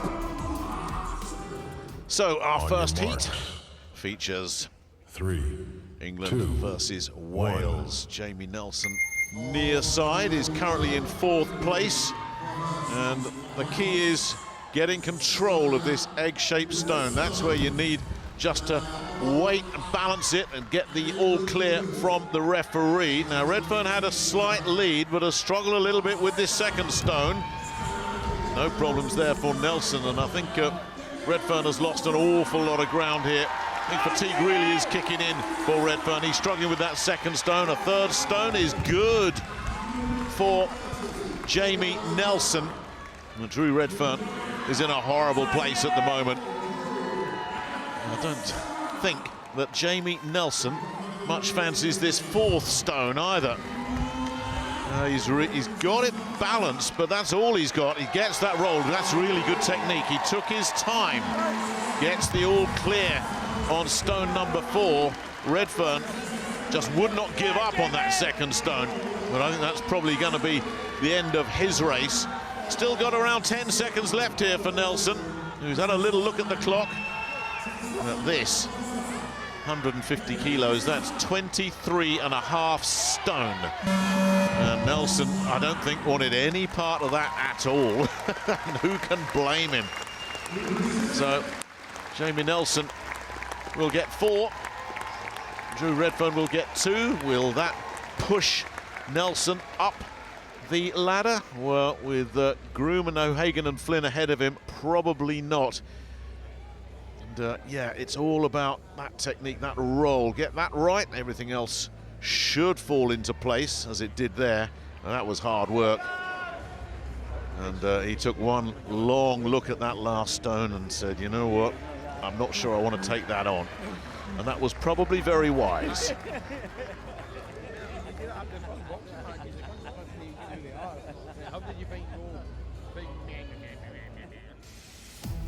Ladies and gentlemen, Heat 2. Introducing in lane 1, from Scotland, Chris Batham.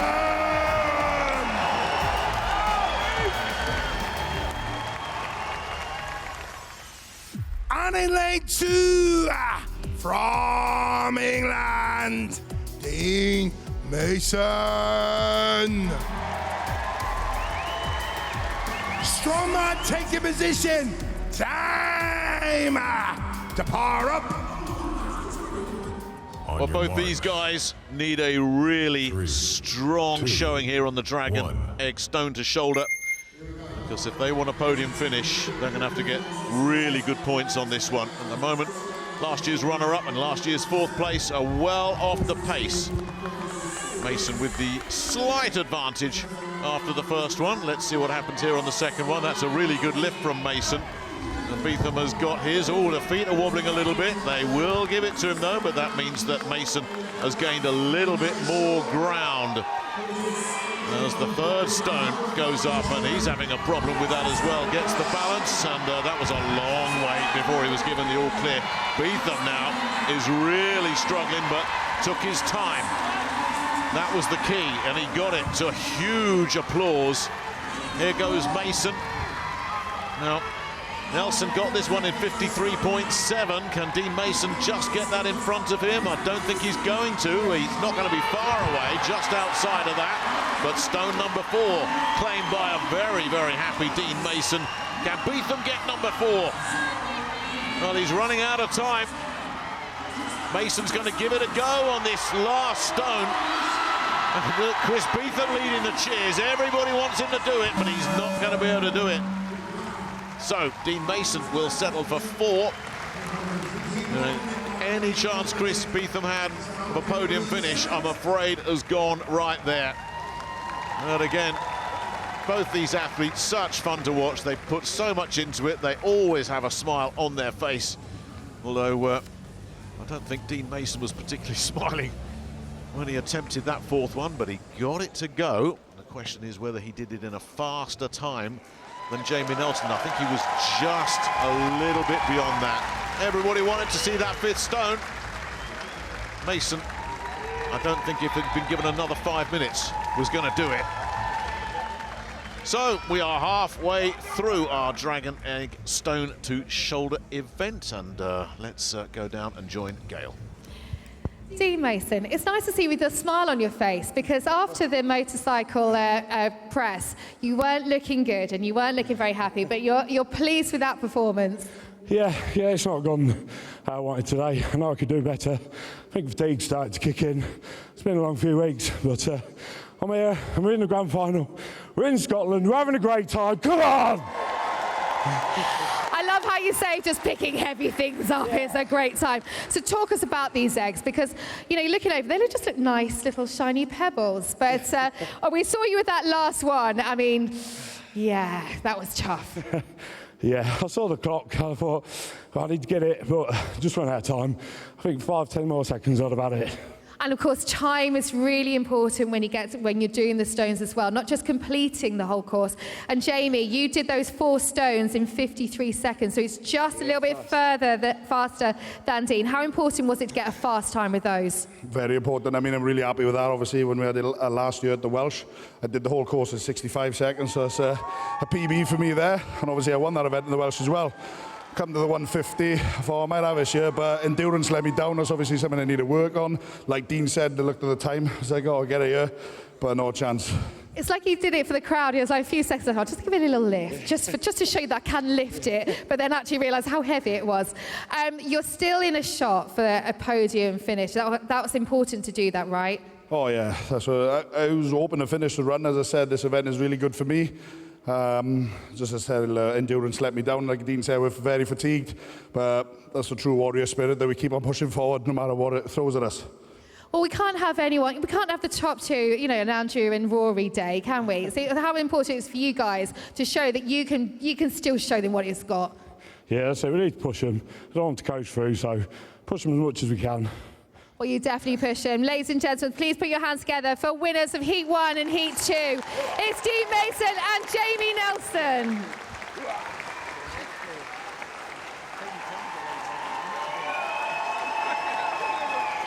Oh, how good was that, Lucy, seeing Jamie Nelson and Dean Mason competing so well there? Yeah, definitely. Jamie was saying that the final events were his favourite events, and he's having a really good day today. He might be a little bit disappointed with the Viking Press, but coming out here and showing what he can do on the stone lifting, he's having a really good day. He should be proud of that. He should be, but he's also saying how, you know, the last couple of weeks are catching up with him, but he's quite low down, second bottom at the moment. He's going to want to pull through for the final event. Yeah, I'd expect more from the big guys there, because they've got all the attributes to lift that stone. They've got strong upper body, long arms, but if, you know, fatigue, they both spoke about they're getting tired.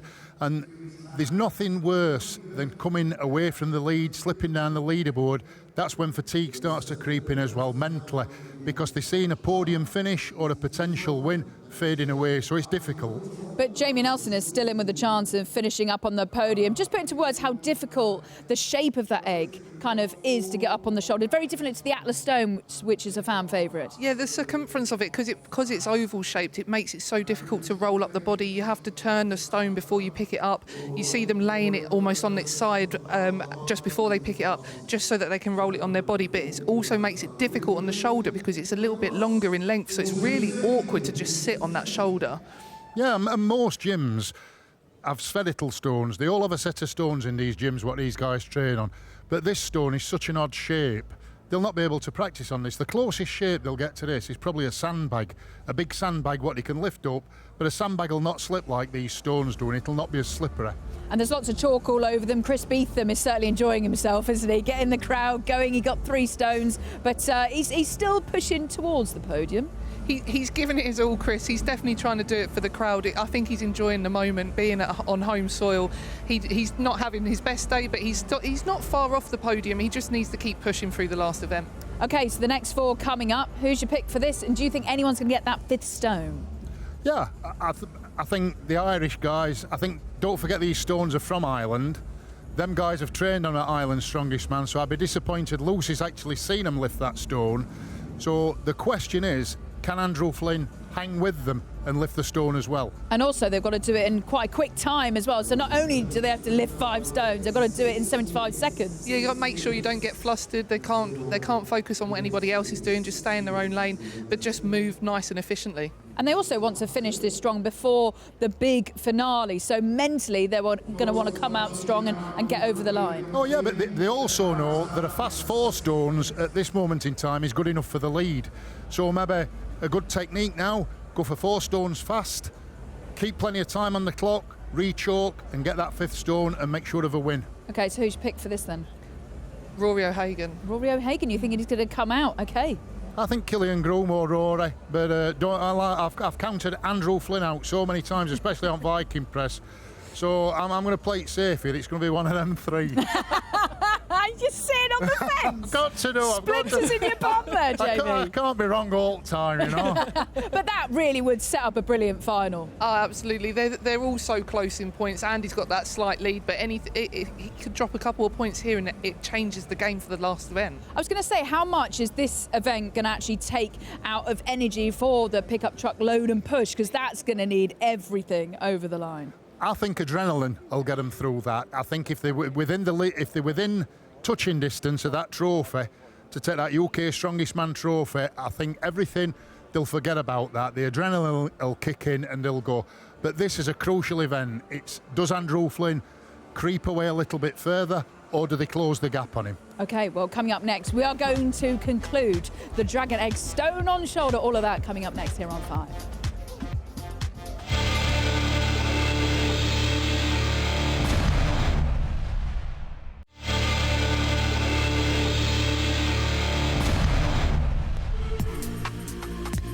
Up next, we're going to conclude the Dragon Egg to Shoulder events, where Dean Mason and Jamie Nelson have certainly set the standards, lifting 4 stones. So can any of our next 4 athletes get that 5th stone, with Killian Groom and Rory O'Hagan up next? A time to hand you over to our MC, Glenn.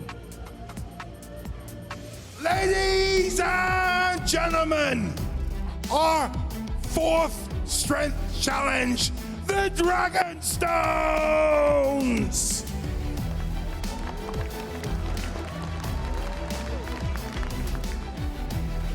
Heat 4, introducing in lane 1, from Ireland, Killian Groom.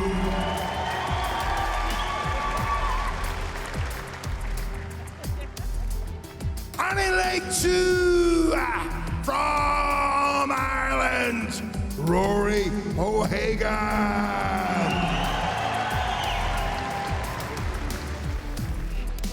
Strongman taking position. Time to power up Well, as you heard, these two both completed this event at Ireland's Strongest Man, but there's a lot more recovery time in that event. This is the 7th event of the weekend for these athletes, and fatigue may well play a part here. If they don't finish, that'll be why. One stone dealt with very comfortably. Love the way Gail Ems called them pebbles. They're pebbles of power, if anything, aren't they? And these two have powered through this. Groom has just stolen a little bit of a march on O'Hagan here, which could be good news for Andy Flynn in the overall scheme of things as well. He's got his 3rd one. Now, keep an eye on the time, because this is fast. As we get to number 4, Nelson did this in 53.7, and they're both looking like they're well inside that, and they are. 4 down, 1 to go. This is the killer stone. 150 kilos, 23 stone and 8 pounds. Just going to take their time, reset, get the crowd behind them.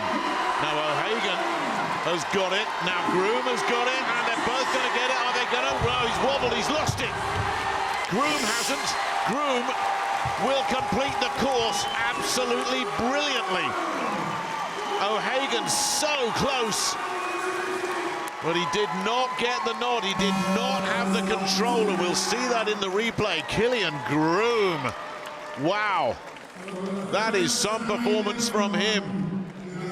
And he will get the better of O'Hagan, which could be significant in the overall standings. We know Groom gets it, let's see O'Hagan.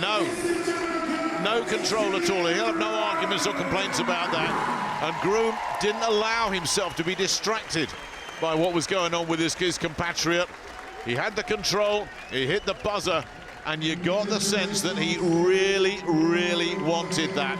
It will cement Groom's challenge for a podium finish, that is for sure. That was a stunning run from Killian Groom. Absolutely brilliant stuff from him. And it will close the gap on Rory O'Hagan as well.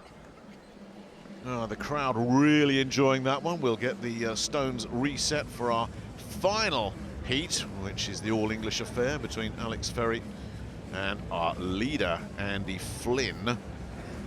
As I say, with O'Hagan being beaten by Groom, that potentially could be very good news for Andrew Flynn, who might be able to open up the lead a little bit more. Oh, really dramatic stuff here at the Dragon Egg Stone.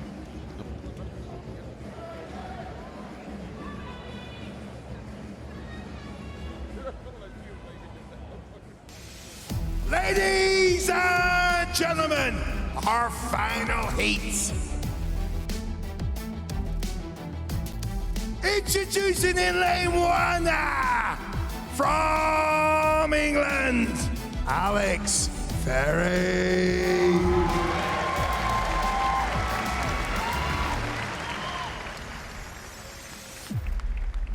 And in lane 2 from England, the UK strongest man, Andrew Flynn. Strongman, take a position. Time to power up. Andy Flynn with the headgear.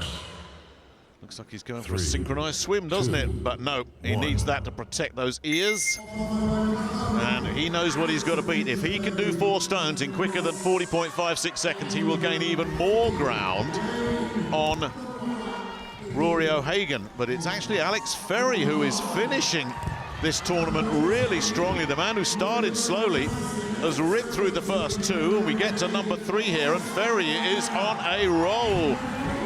3 stones have gone down. He's up to number 4.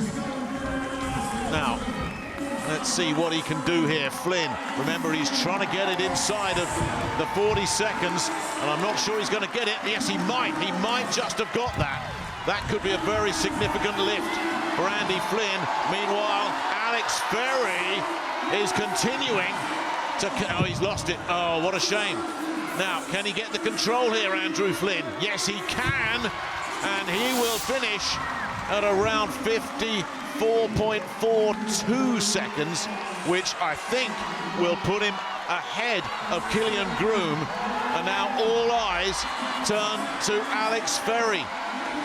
Can he complete the set as well? Yes, and listen to that applause. Well, Alex Ferry has left it late, too late probably, to get a podium finish, but he is finishing this UK Strongest Man final so strongly.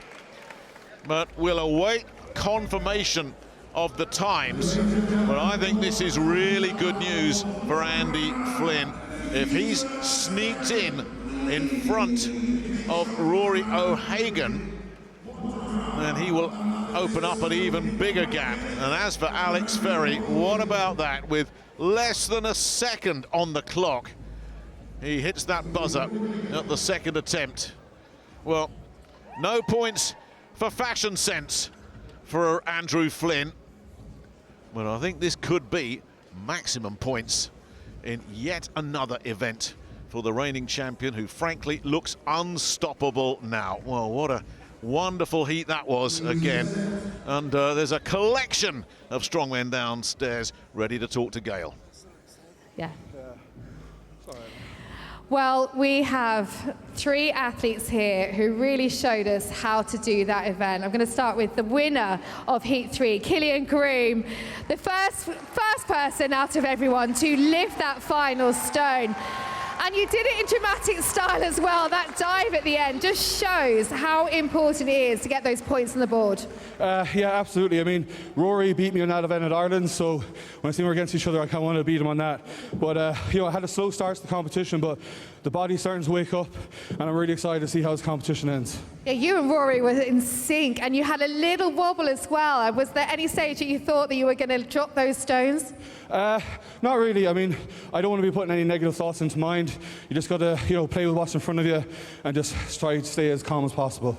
Well, you won Heat 3, and then it was over to Heat 4, which was very dramatic. I might squeeze in here if that's okay. Alex, you're still breathing. I'm going to come to you last. Andrew Flynn, you got the faster time than Killian. You completed that 5 stones.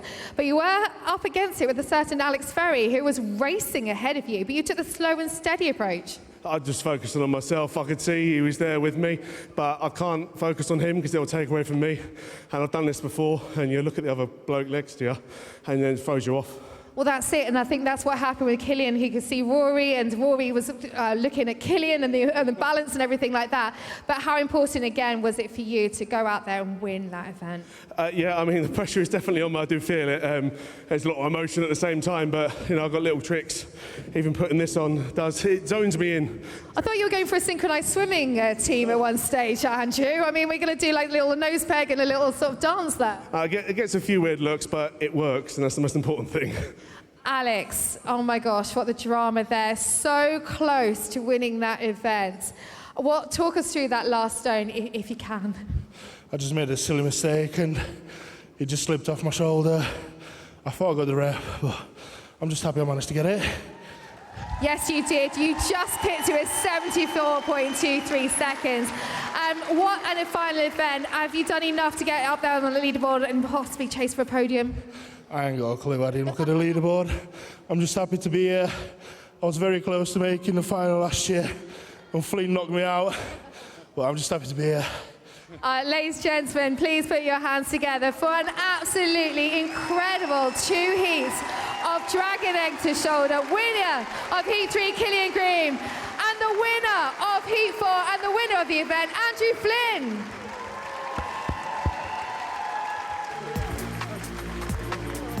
Three men conquered the Dragon Egg Stone to Shoulder, but it's Andrew Flynn that comes out on top, and Rory O'Hagan pushed down into 4th place, with Killian Groom and Alex Ferry also completing the course. That is a near perfect set of results there for Flynn, because it opens up the gap between him and the 2 Irishmen even wider, with just 1 event still to come.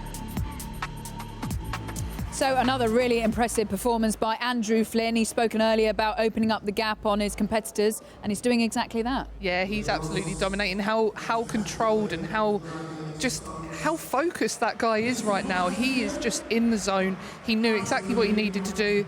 He took it nice and slow. He didn't care what Alex was doing, and he's just phenomenal at this. Look at the power from the hips and the drive up to the shoulder. He makes no mistakes. He knew he was going to get it. And he doesn't panic. He knows he's behind at that moment in time, but he doesn't panic. I think he knew he were going to get 5. He set his stall out, he was methodical, he just went through number 1, looked same as number 2, 3, 4, 5, perfect, great performance, and the point spread there could not have worked any better for Andrew Flynn. And it also sends Killian up, I think, to second place. Yeah, we'll get to Killian in a moment. One more word on Andrew Flynn, talking about the rugby cap that he was wearing. He goes, I know it gets a lot of laughs and weird looks, but he said it works. It's not just for protection on himself. He said it himself down there. It switches him on. As soon as he's got that cap on, he knows he's going to work and he knows he's got a job to do, and he's getting focused and ready. So he's using that as a tool to get him switched on in the moment, and that's an incredible thing for an athlete to do. On Killian Groom then, I mean, what a performance by him, and also him mentioning to Gail there that last time Rory beat him and he wanted to make sure this time he won the Battle of the Irish. Yeah, I think he's getting a bit of revenge. There's a bit of needle coming in. Everybody wants to be best at something, in that, you know, if you're going against a fellow countryman.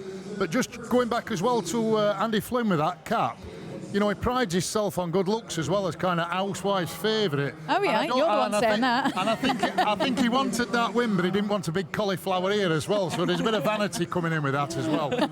And also a word on Alex Ferry. I mean, he's really on a roll now. Yeah, he's had a good couple of events, and he's flying up the table. He's not too far off a 4th place from Jamie Nelson. He should be really proud of that stone run. I don't think anyone expected him to be up there, but I know he was confident coming into some of these events today. So he's really done a good job. And I think that going into the last event now, it's who's going to get that second place, because you're going to have Rory and Killian going against it. I think Andrew Flynn is not quite safe, but he's 90% there. Yeah, well, let's tee you up for our final event of UK's Strongest Man, the final. We have got the pickup truck load and push. Can't wait for this. See you after the break.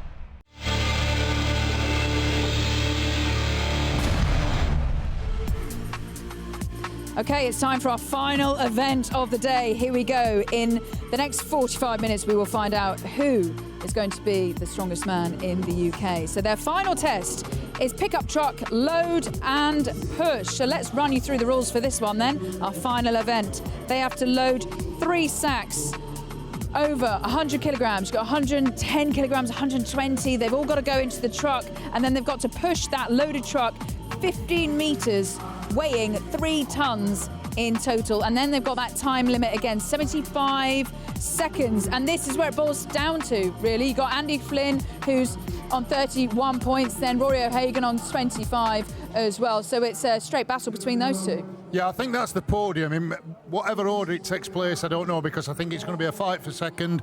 But anything can happen. As these athletes are getting fatigued, they're getting tired, you know, anything could happen. There could be an injury, there could be a slip.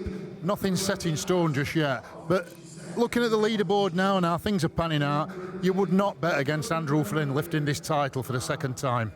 Well, in terms of the leaderboard, you've got Andrew Flynn, top of the tree, and then you've got Rory O'Hagan. Killian Groom in that 3rd place, pushing for that podium, and then just a few back, Jamie Nelson. So he's still got a chance. Alex Ferry kind of arrived late into this final, performing really well. But you feel as though, as things stand, that looks like the podium finish, Lucy. Yeah, I would say that this is going to definitely be the podium. I don't think things will change too much after this last event, but Jamie can still fight for the 3rd place.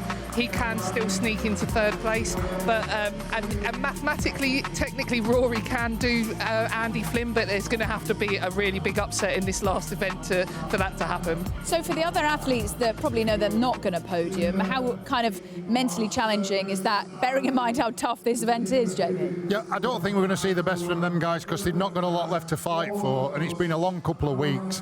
So I think the probability of somebody taking a load of points away from Andrew Flynn now mathematically realistically, I don't think it's going to happen. But it is a matter of pride. Everybody wants to finish well, everybody wants to finish strong, and nobody wants to finish at the bottom of the pile.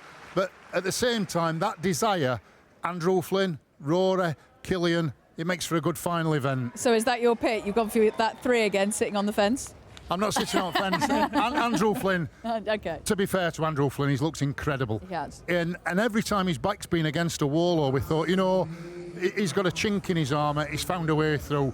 So to bet against him on his final event, you know, he's brought all his family up here as well. Yeah. So I think that shows a sign of confidence, bringing all your family. He's going to want to go out with a bang here, so don't be surprised if Andrew Flynn wins this event as well. Do you agree? I absolutely agree. His rugby background's going to be really come in handy for the push on the truck. So I think he's a clear winner here. Okay, let's hand you over to Glenn for our final event as we hope to crown our champion of UK's Strongest Man. Here we go. Ladies and gentlemen, this is the UK Strongest Man 2026. Up next, our final challenge, the truckload and push. 100, 110, 120 kilo sack, overloaded into a 10-meter course, and a 15-meter push for possibly the title. In lane 1, from England, Drew Redfern.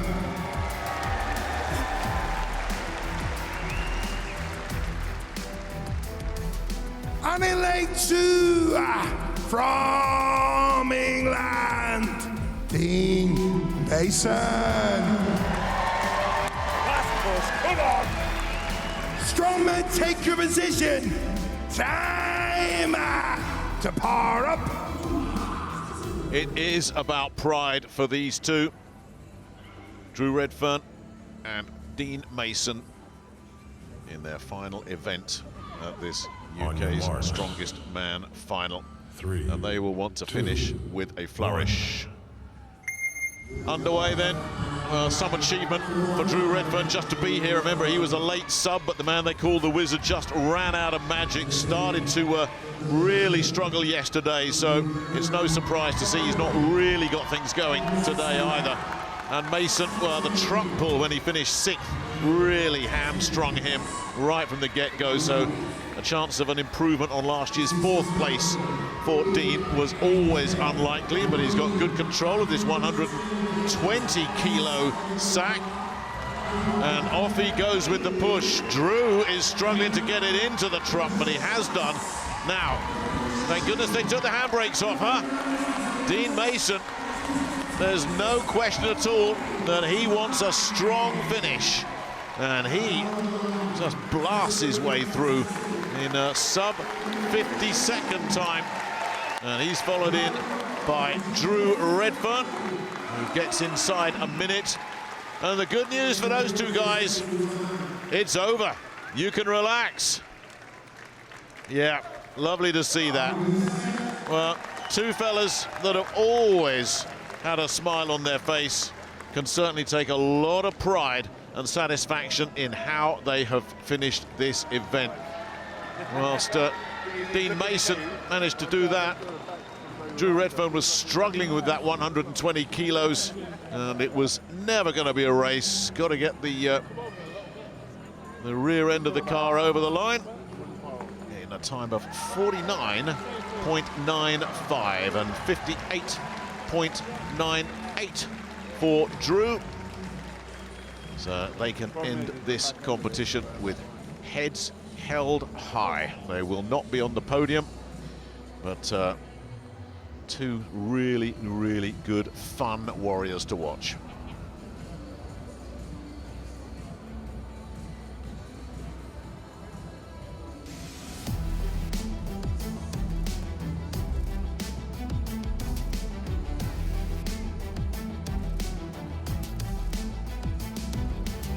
Ladies and gentlemen,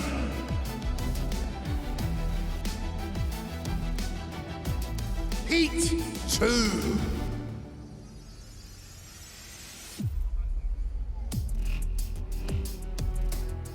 Introducing in lane 1 from Scotland, Chris Beetham.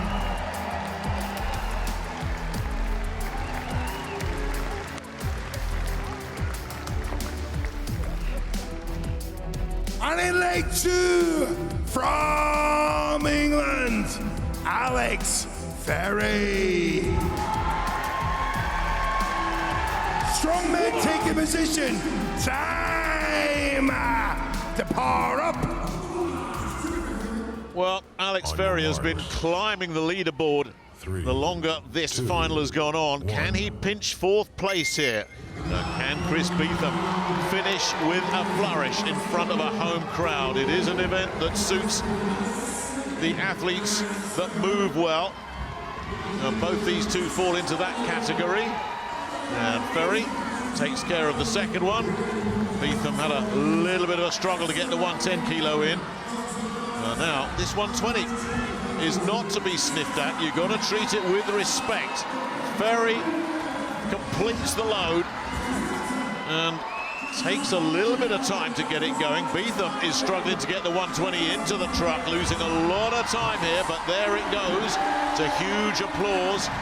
Remember, Mason's time of 49.95 is what they're looking to beat, and Alex Ferry has got a chance. He's going to be close, just outside, just outside. And Beetham being cheered to the rafters in Glasgow. Well, he was so close last year. This year, he too finishes with his head held high. And again, for both of these two, it's like, wow, we've done it. We've completed it. Back-to-back weekends of strongman events with very, very little recovery time for these guys.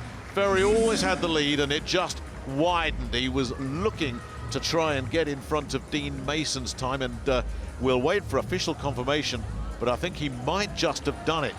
Dean had 49.95. Alex Ferry looks like he's coming in at 49.32, so he really is pushing for a 4th place finish, which is incredible where he started from.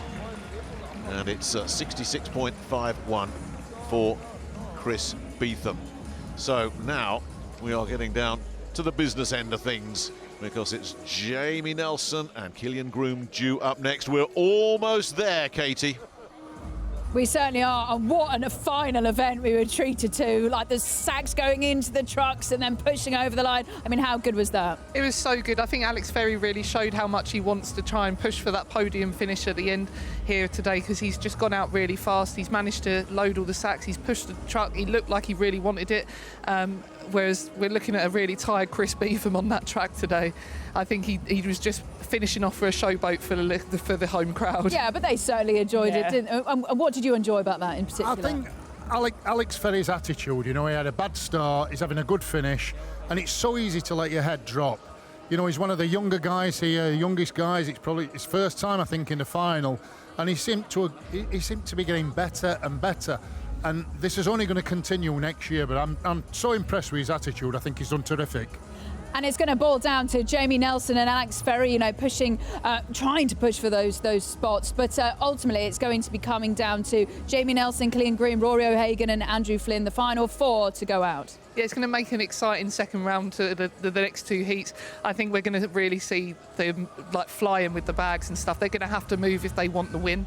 Do you think, where can they make up the most speed? Is it putting the bags into the truck or just pushing that truck over the line? I think it's the sacks. They need to move with the sacks. I think once they get the car moving or the van moving, it's going to move. Whereas the sacks is the hardest part. They're tired, their legs are buckling underneath them. But once they get them into the truck, the truck moves nice and fine. So fast free pickups with the bags, they're going to have a fast time. Okay, here we go. Time to crown our winner as it's down to the last 4 athletes in this final. So it's over to you, Glenn. Introducing into the arena, this is the business end of the competition, fighting for the podium, Jamie Nelson and Killian Groom.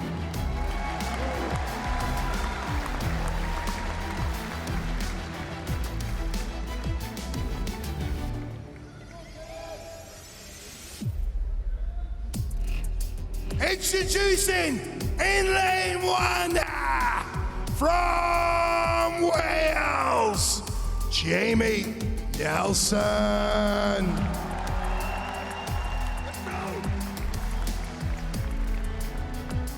And in lane 2 from Ireland, Killian Groom. Strongman taking position. Time to power up. Well, for Jamie Nelson, he has to win it, and Killian Groom has to come last to take third place. Realistically, that is not going to happen. More realistically, Nelson needs to keep Ferry at bay, and Groom needs to put a marker down on O'Hagan if he wants to take second place. And rather surprisingly, it's Jamie Nelson that's just in front, although Groom has caught him down there, because Groom can really shift over this course, and he gets the third one, and he's going to be looking for a fast time here. Now he can start the push. Remember, it's so important for Killian Groom, who needs to get a much quicker time than Rory O'Hagan, who is still to come. Let's see what he's going to come up with. This is quick. Lovely little look there. That's really quick. 40.65. Oh, and he's the leader in the clubhouse, and Jamie Nelson has made absolutely certain of holding on to fourth place with a very strong time himself of 46.86.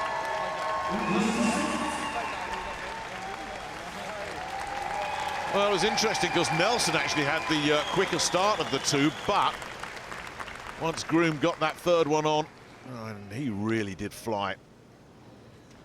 As I say, 40.65.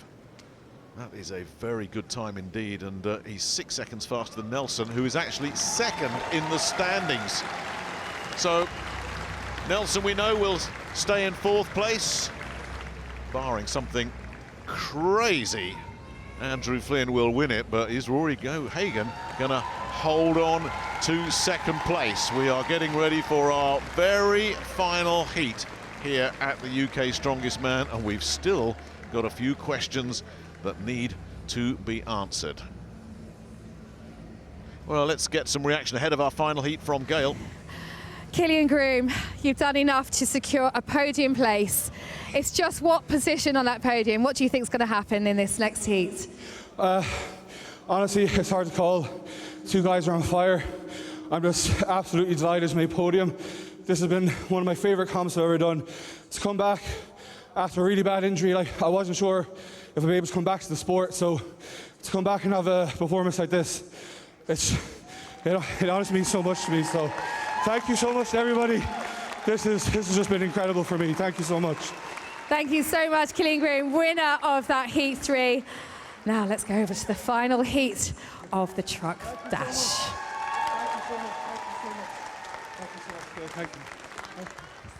Thank you so much. Introducing into the arena our top two podium placers. This is a fight for the title by Rory O'Hagan and Andrew Flynn.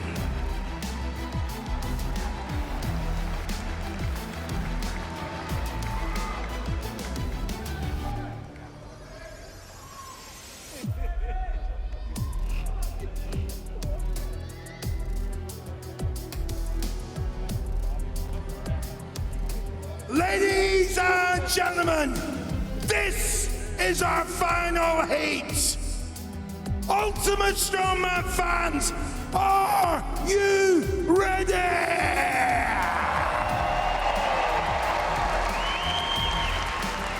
Introducing in lane 1 from Ireland, Rory O'Hagan.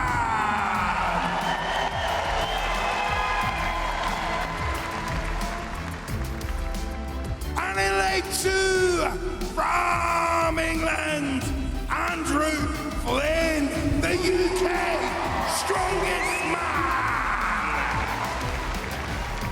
Strongman taking position for the final time today. Time to power up. Well, a year ago, Andrew Flynn was in a battle holding off Chris Beetham in a race that went down to the wire. Here, he's just got to play it safe, play it smart, and the title will be his. But for Rory O'Hagan, if he wants to hold on to second place, he's got to post a good time. He's made a good start. The speedster, well, he's the lightest and he's such a good athlete. Flynn gets that second one to go, but he's playing catch up here. Now let's see how O'Hagan does with this third one, and Flynn has had a little wobble there, nothing to get too concerned about, but it's O'Hagan who gets the push first of all. But look at this, Andy Flynn trying to come back after him. Can Flynn win this heat as well? No, he's stumbled, but O'Hagan is going to take it, and in a time of 42.6 as well. And Flynn, 45.16. Well, he can smile. Andrew Flynn is a two-time champion, but we kind of knew that before this last discipline. He had such a big lead that he could afford to be beaten by O'Hagan on this occasion. 42.6 for Rory O'Hagan. I think he's just going to be able to hold on to second place by half a point, but we will await confirmation of that one. And it really was a case of who needed it more in this final heat. O'Hagan was the guy that really needed it. Flynn pushed him all the way, but it was never in doubt, was it? Andy Flynn, we knew was going to be the winner, but Rory O'Hagan desperately wanted that second place, and I think he's held on to it. Gail. Andrew Flynn, I can confirm you are the winner of UK Strongest Man 2026.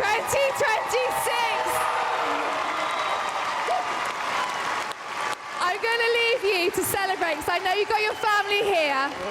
I know you want to go and say just a quick word because I want to do a proper interview later, but I'm just going to get you to just talk to the crowd what it means to you. That I've had the most stressful 3 weeks of competing, and the pressure was on, and the pressure made gold today, so I'll take it. I'm over the moon with that. It did indeed. I'm going to let you go and just go to your family and just show what a true champion Andrew Flynn is. We'll talk more with him. But ladies and gentlemen, your winner of UK Strongest Man 2026, Andrew Flynn.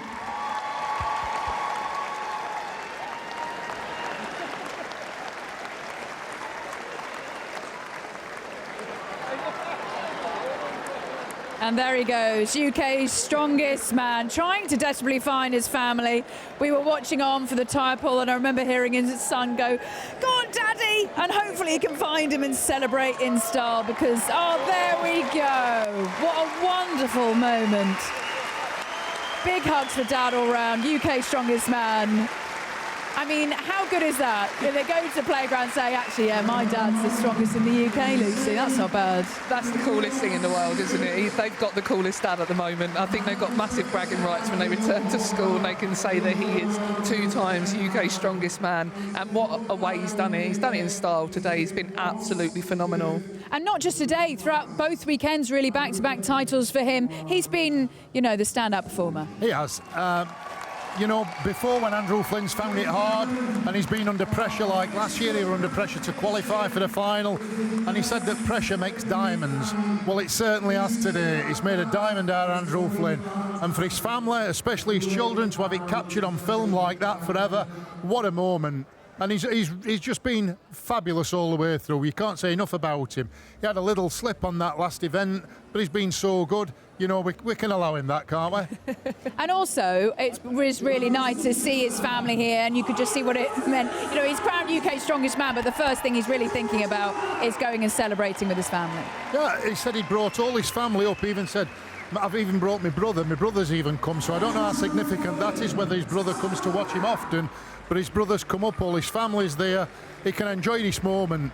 It's one thing winning the title, but holding on to it, especially with a field like that over such a long period, quarterfinals, semi-finals, coming through to the final in such a dominant style and winning it like that. Hats off to Andrew Flynn. Terrific champion, a very, very, very worthy champion. Yeah, I think we could see that he was a little bit tired on that last event, but I think he was taking it easy as well. He didn't need to push himself all the way to the finish. All he cared about was getting to the finish line and then going to celebrate with the family. And it's such an emotional thing to watch because it just means a lot. They've been through all the emotions with him. They're there. He trains a lot at home. He's got a lot of equipment at the house, and he does a lot of training there. So the kids see him going through the motions, going through all of this. And what a role model that is to your family as well. Like, he's just such a phenomenal athlete. Yeah, what an inspiration to the rest of the family. Maybe his son will become, you know, the next UK strongest man. He's got the genes. Yeah, there we go. Right, coming up after the break, we'll be handing over to the trophy presentation as we crown our winner for this year's UK Strongest Man. Of course, it's Andrew Flynn.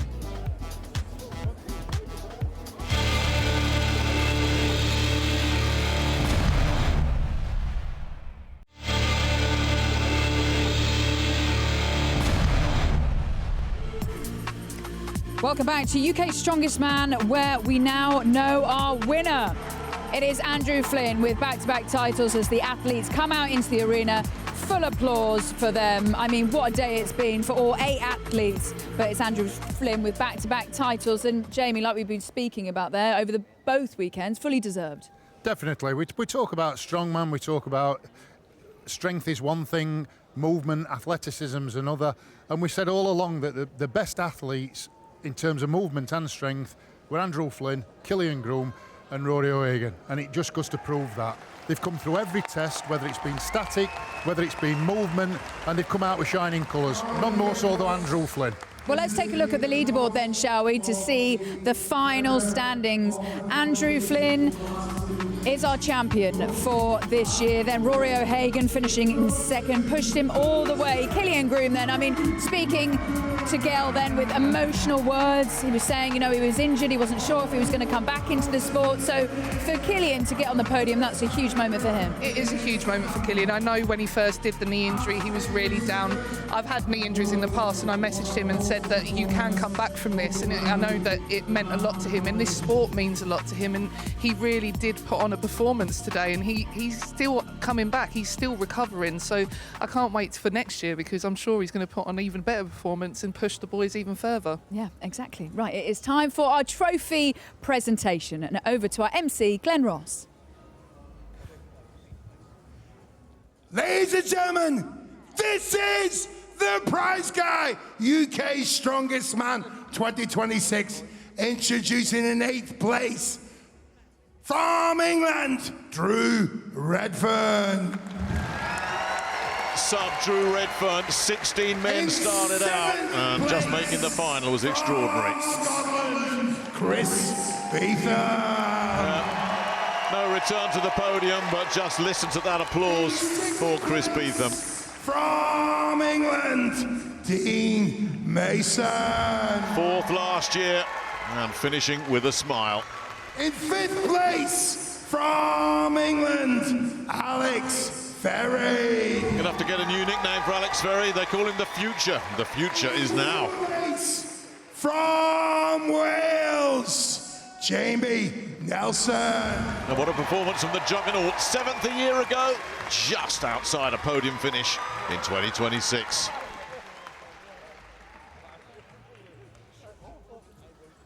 Ladies and gentlemen, your podium placers for the UK Strongest Man 2026. Introducing into the arena, Killian Groom, Rory O'Hagan and Andrew Flynn.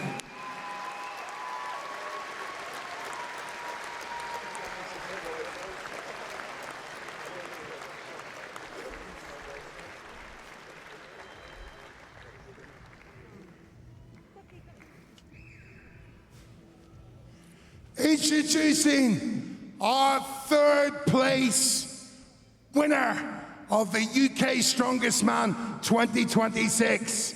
Let's hear it for the giant killer that is Ireland's Killian Groom. Special moment this for Killian Groom. 3 years ago, a mistake in the final cost him a podium finish. Then he had that knee injury, which threatened his career. Now he is on the podium. The Raider from Ireland in 2nd place, Rory O'Hagan. At just 25 years of age as well, Rory O'Hagan is the rising force in this sport, in this country, no question. Ladies and gentlemen, your winner of the Prize Guy UK Strongest Man 2026, from England, Andrew Flynn. Back-to-back titles for Andrew Flynn from Lancing on the south coast. 2025's UK Strongest Man is also 2026's UK's Strongest Man as well. Those are our podium finishers.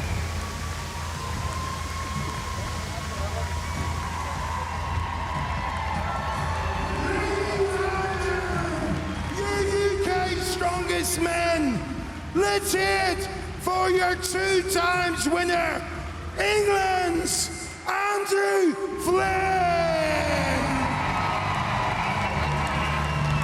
2-time champion Andrew Flynn. This means the world to him as well, and let's be honest, it was never really in doubt, was it? Well, we can't let these guys go without another chat, and a proper chat this time, with Gail. Andrew Flynn. Feels good having that trophy in your hands, doesn't it? It's a bit heavy, it's actually weighing me down a bit. You cannot say that after all those events. If that's what we need to do, you can, but do you want to put it down? Yeah, you should. No, I think you should hold it. I can I just say, as a personal, from watching you perform and compete over the last 3 years, what a difference it is seeing you like you are today. The dominance you're showing, the improvements you're doing, you are in the true peak of your form. Is that how you're feeling right now? The confidence, the body, everything's just coming together? Strongman, you're out on that field on your own, but you have a team behind you, and my family support me the whole way through this, and without them it wouldn't be possible. So thank you to them as well as me. I may be up here getting all the praise, but they are part of the team. Well, exactly. Everyone knows that every athlete has a huge team and they're doing amazing things with you. So what's next? What can we see next from you? More of the same. I'm just going to go away, work and get better, and I will keep on coming back and keep on doing my best. Will we see you on your world stage? Yeah, I've been twice now. I know, but will we see more of you on? I've got to qualify again, so hopefully I can get my qualification up to World's Strongest Man and represent UK there. Well, we are going to be all the way behind you because we love watching you perform. I'm just going to come over to Rory. Now, Rory O'Hagan, if I'd have said you'd have been runner-up in UK Strongest Man 2026, would you have taken that? Would you have believed me? Yeah, well, I'd take it, obviously, but no, it's unbelievable. I'm happy to be here. I'm proud to have come second. I sense that, knowing what you have done this weekend and last weekend as well, there was that sense of you could have maybe got that title.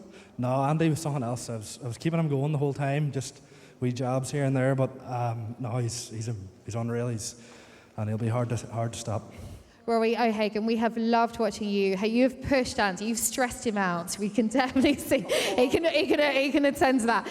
We have loved watching you. It's been absolute class performance. And then I'm going to go over to your teammate, Ireland's Killian Green as well, 3rd place.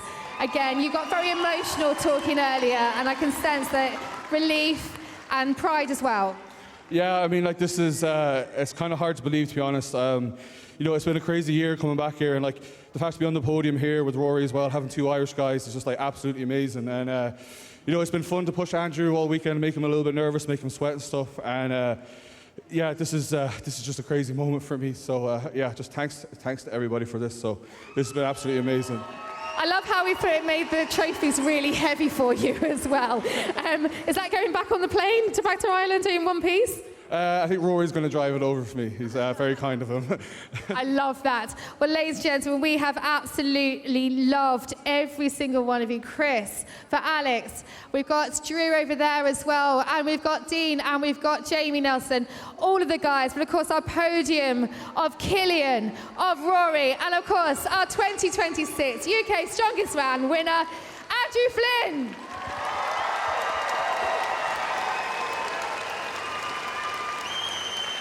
Oh, what an incredible moment for Andrew Flynn.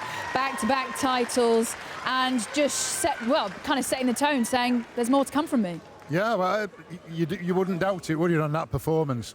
I think, as he says, he's back up from his family, from his coaches, his preparation. I asked him today, I says, you know, what's made this difference that's took you to this next level? And he says, I'm just settled. My kids have gone to school, everything's going well, everything's fell into place, no injuries, no training. And as I say, I think he's just hit that sweet spot in training.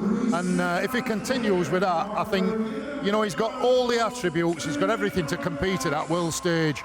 It's just going with that frame of mind, that confidence, and taking it to those bigger guys. And as someone that is former world's strongest man, do you think Andy Flynn one day will get that title? It's difficult to go from domestic level to world level, to travel to different countries, and it's all about experience and it's all about gaining confidence.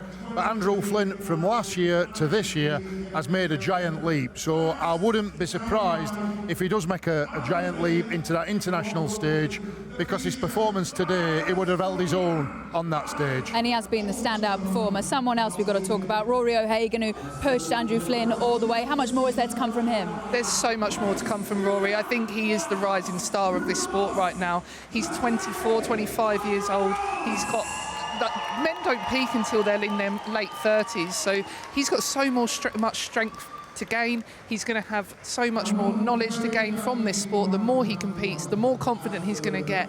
There's just so much to come from Rory. And also Killian Groom just highlighting there how much this means for him to podium. Yeah, I think we always said after his injury it was a tentative start in everything, but he's kind of gained momentum, and I think his confidence has come, and he's kind of put more into each event. He's not thinking about that knee injury. It will be in the back of his mind, but he's just getting better and better, and that's becoming a long distance away from him. So in the future, I expect Killian to really, really peak up and get up there again. And the rest of the 8 athletes, it's just showing across both weekends how much talent there is coming through. Yeah, definitely. You've got to look at it. Jamie Nelson just came in 4th place, but yesterday he was in the eliminator. And so they've got such a strength in depth over all the events, and it just goes to show like there are people coming through and they are rising through the ranks. And Andy Flynn's not always going to have it all to himself, so there's a lot to play for them guys coming through. And just finally from you both, what have been your highlights across the 2 weekends? I think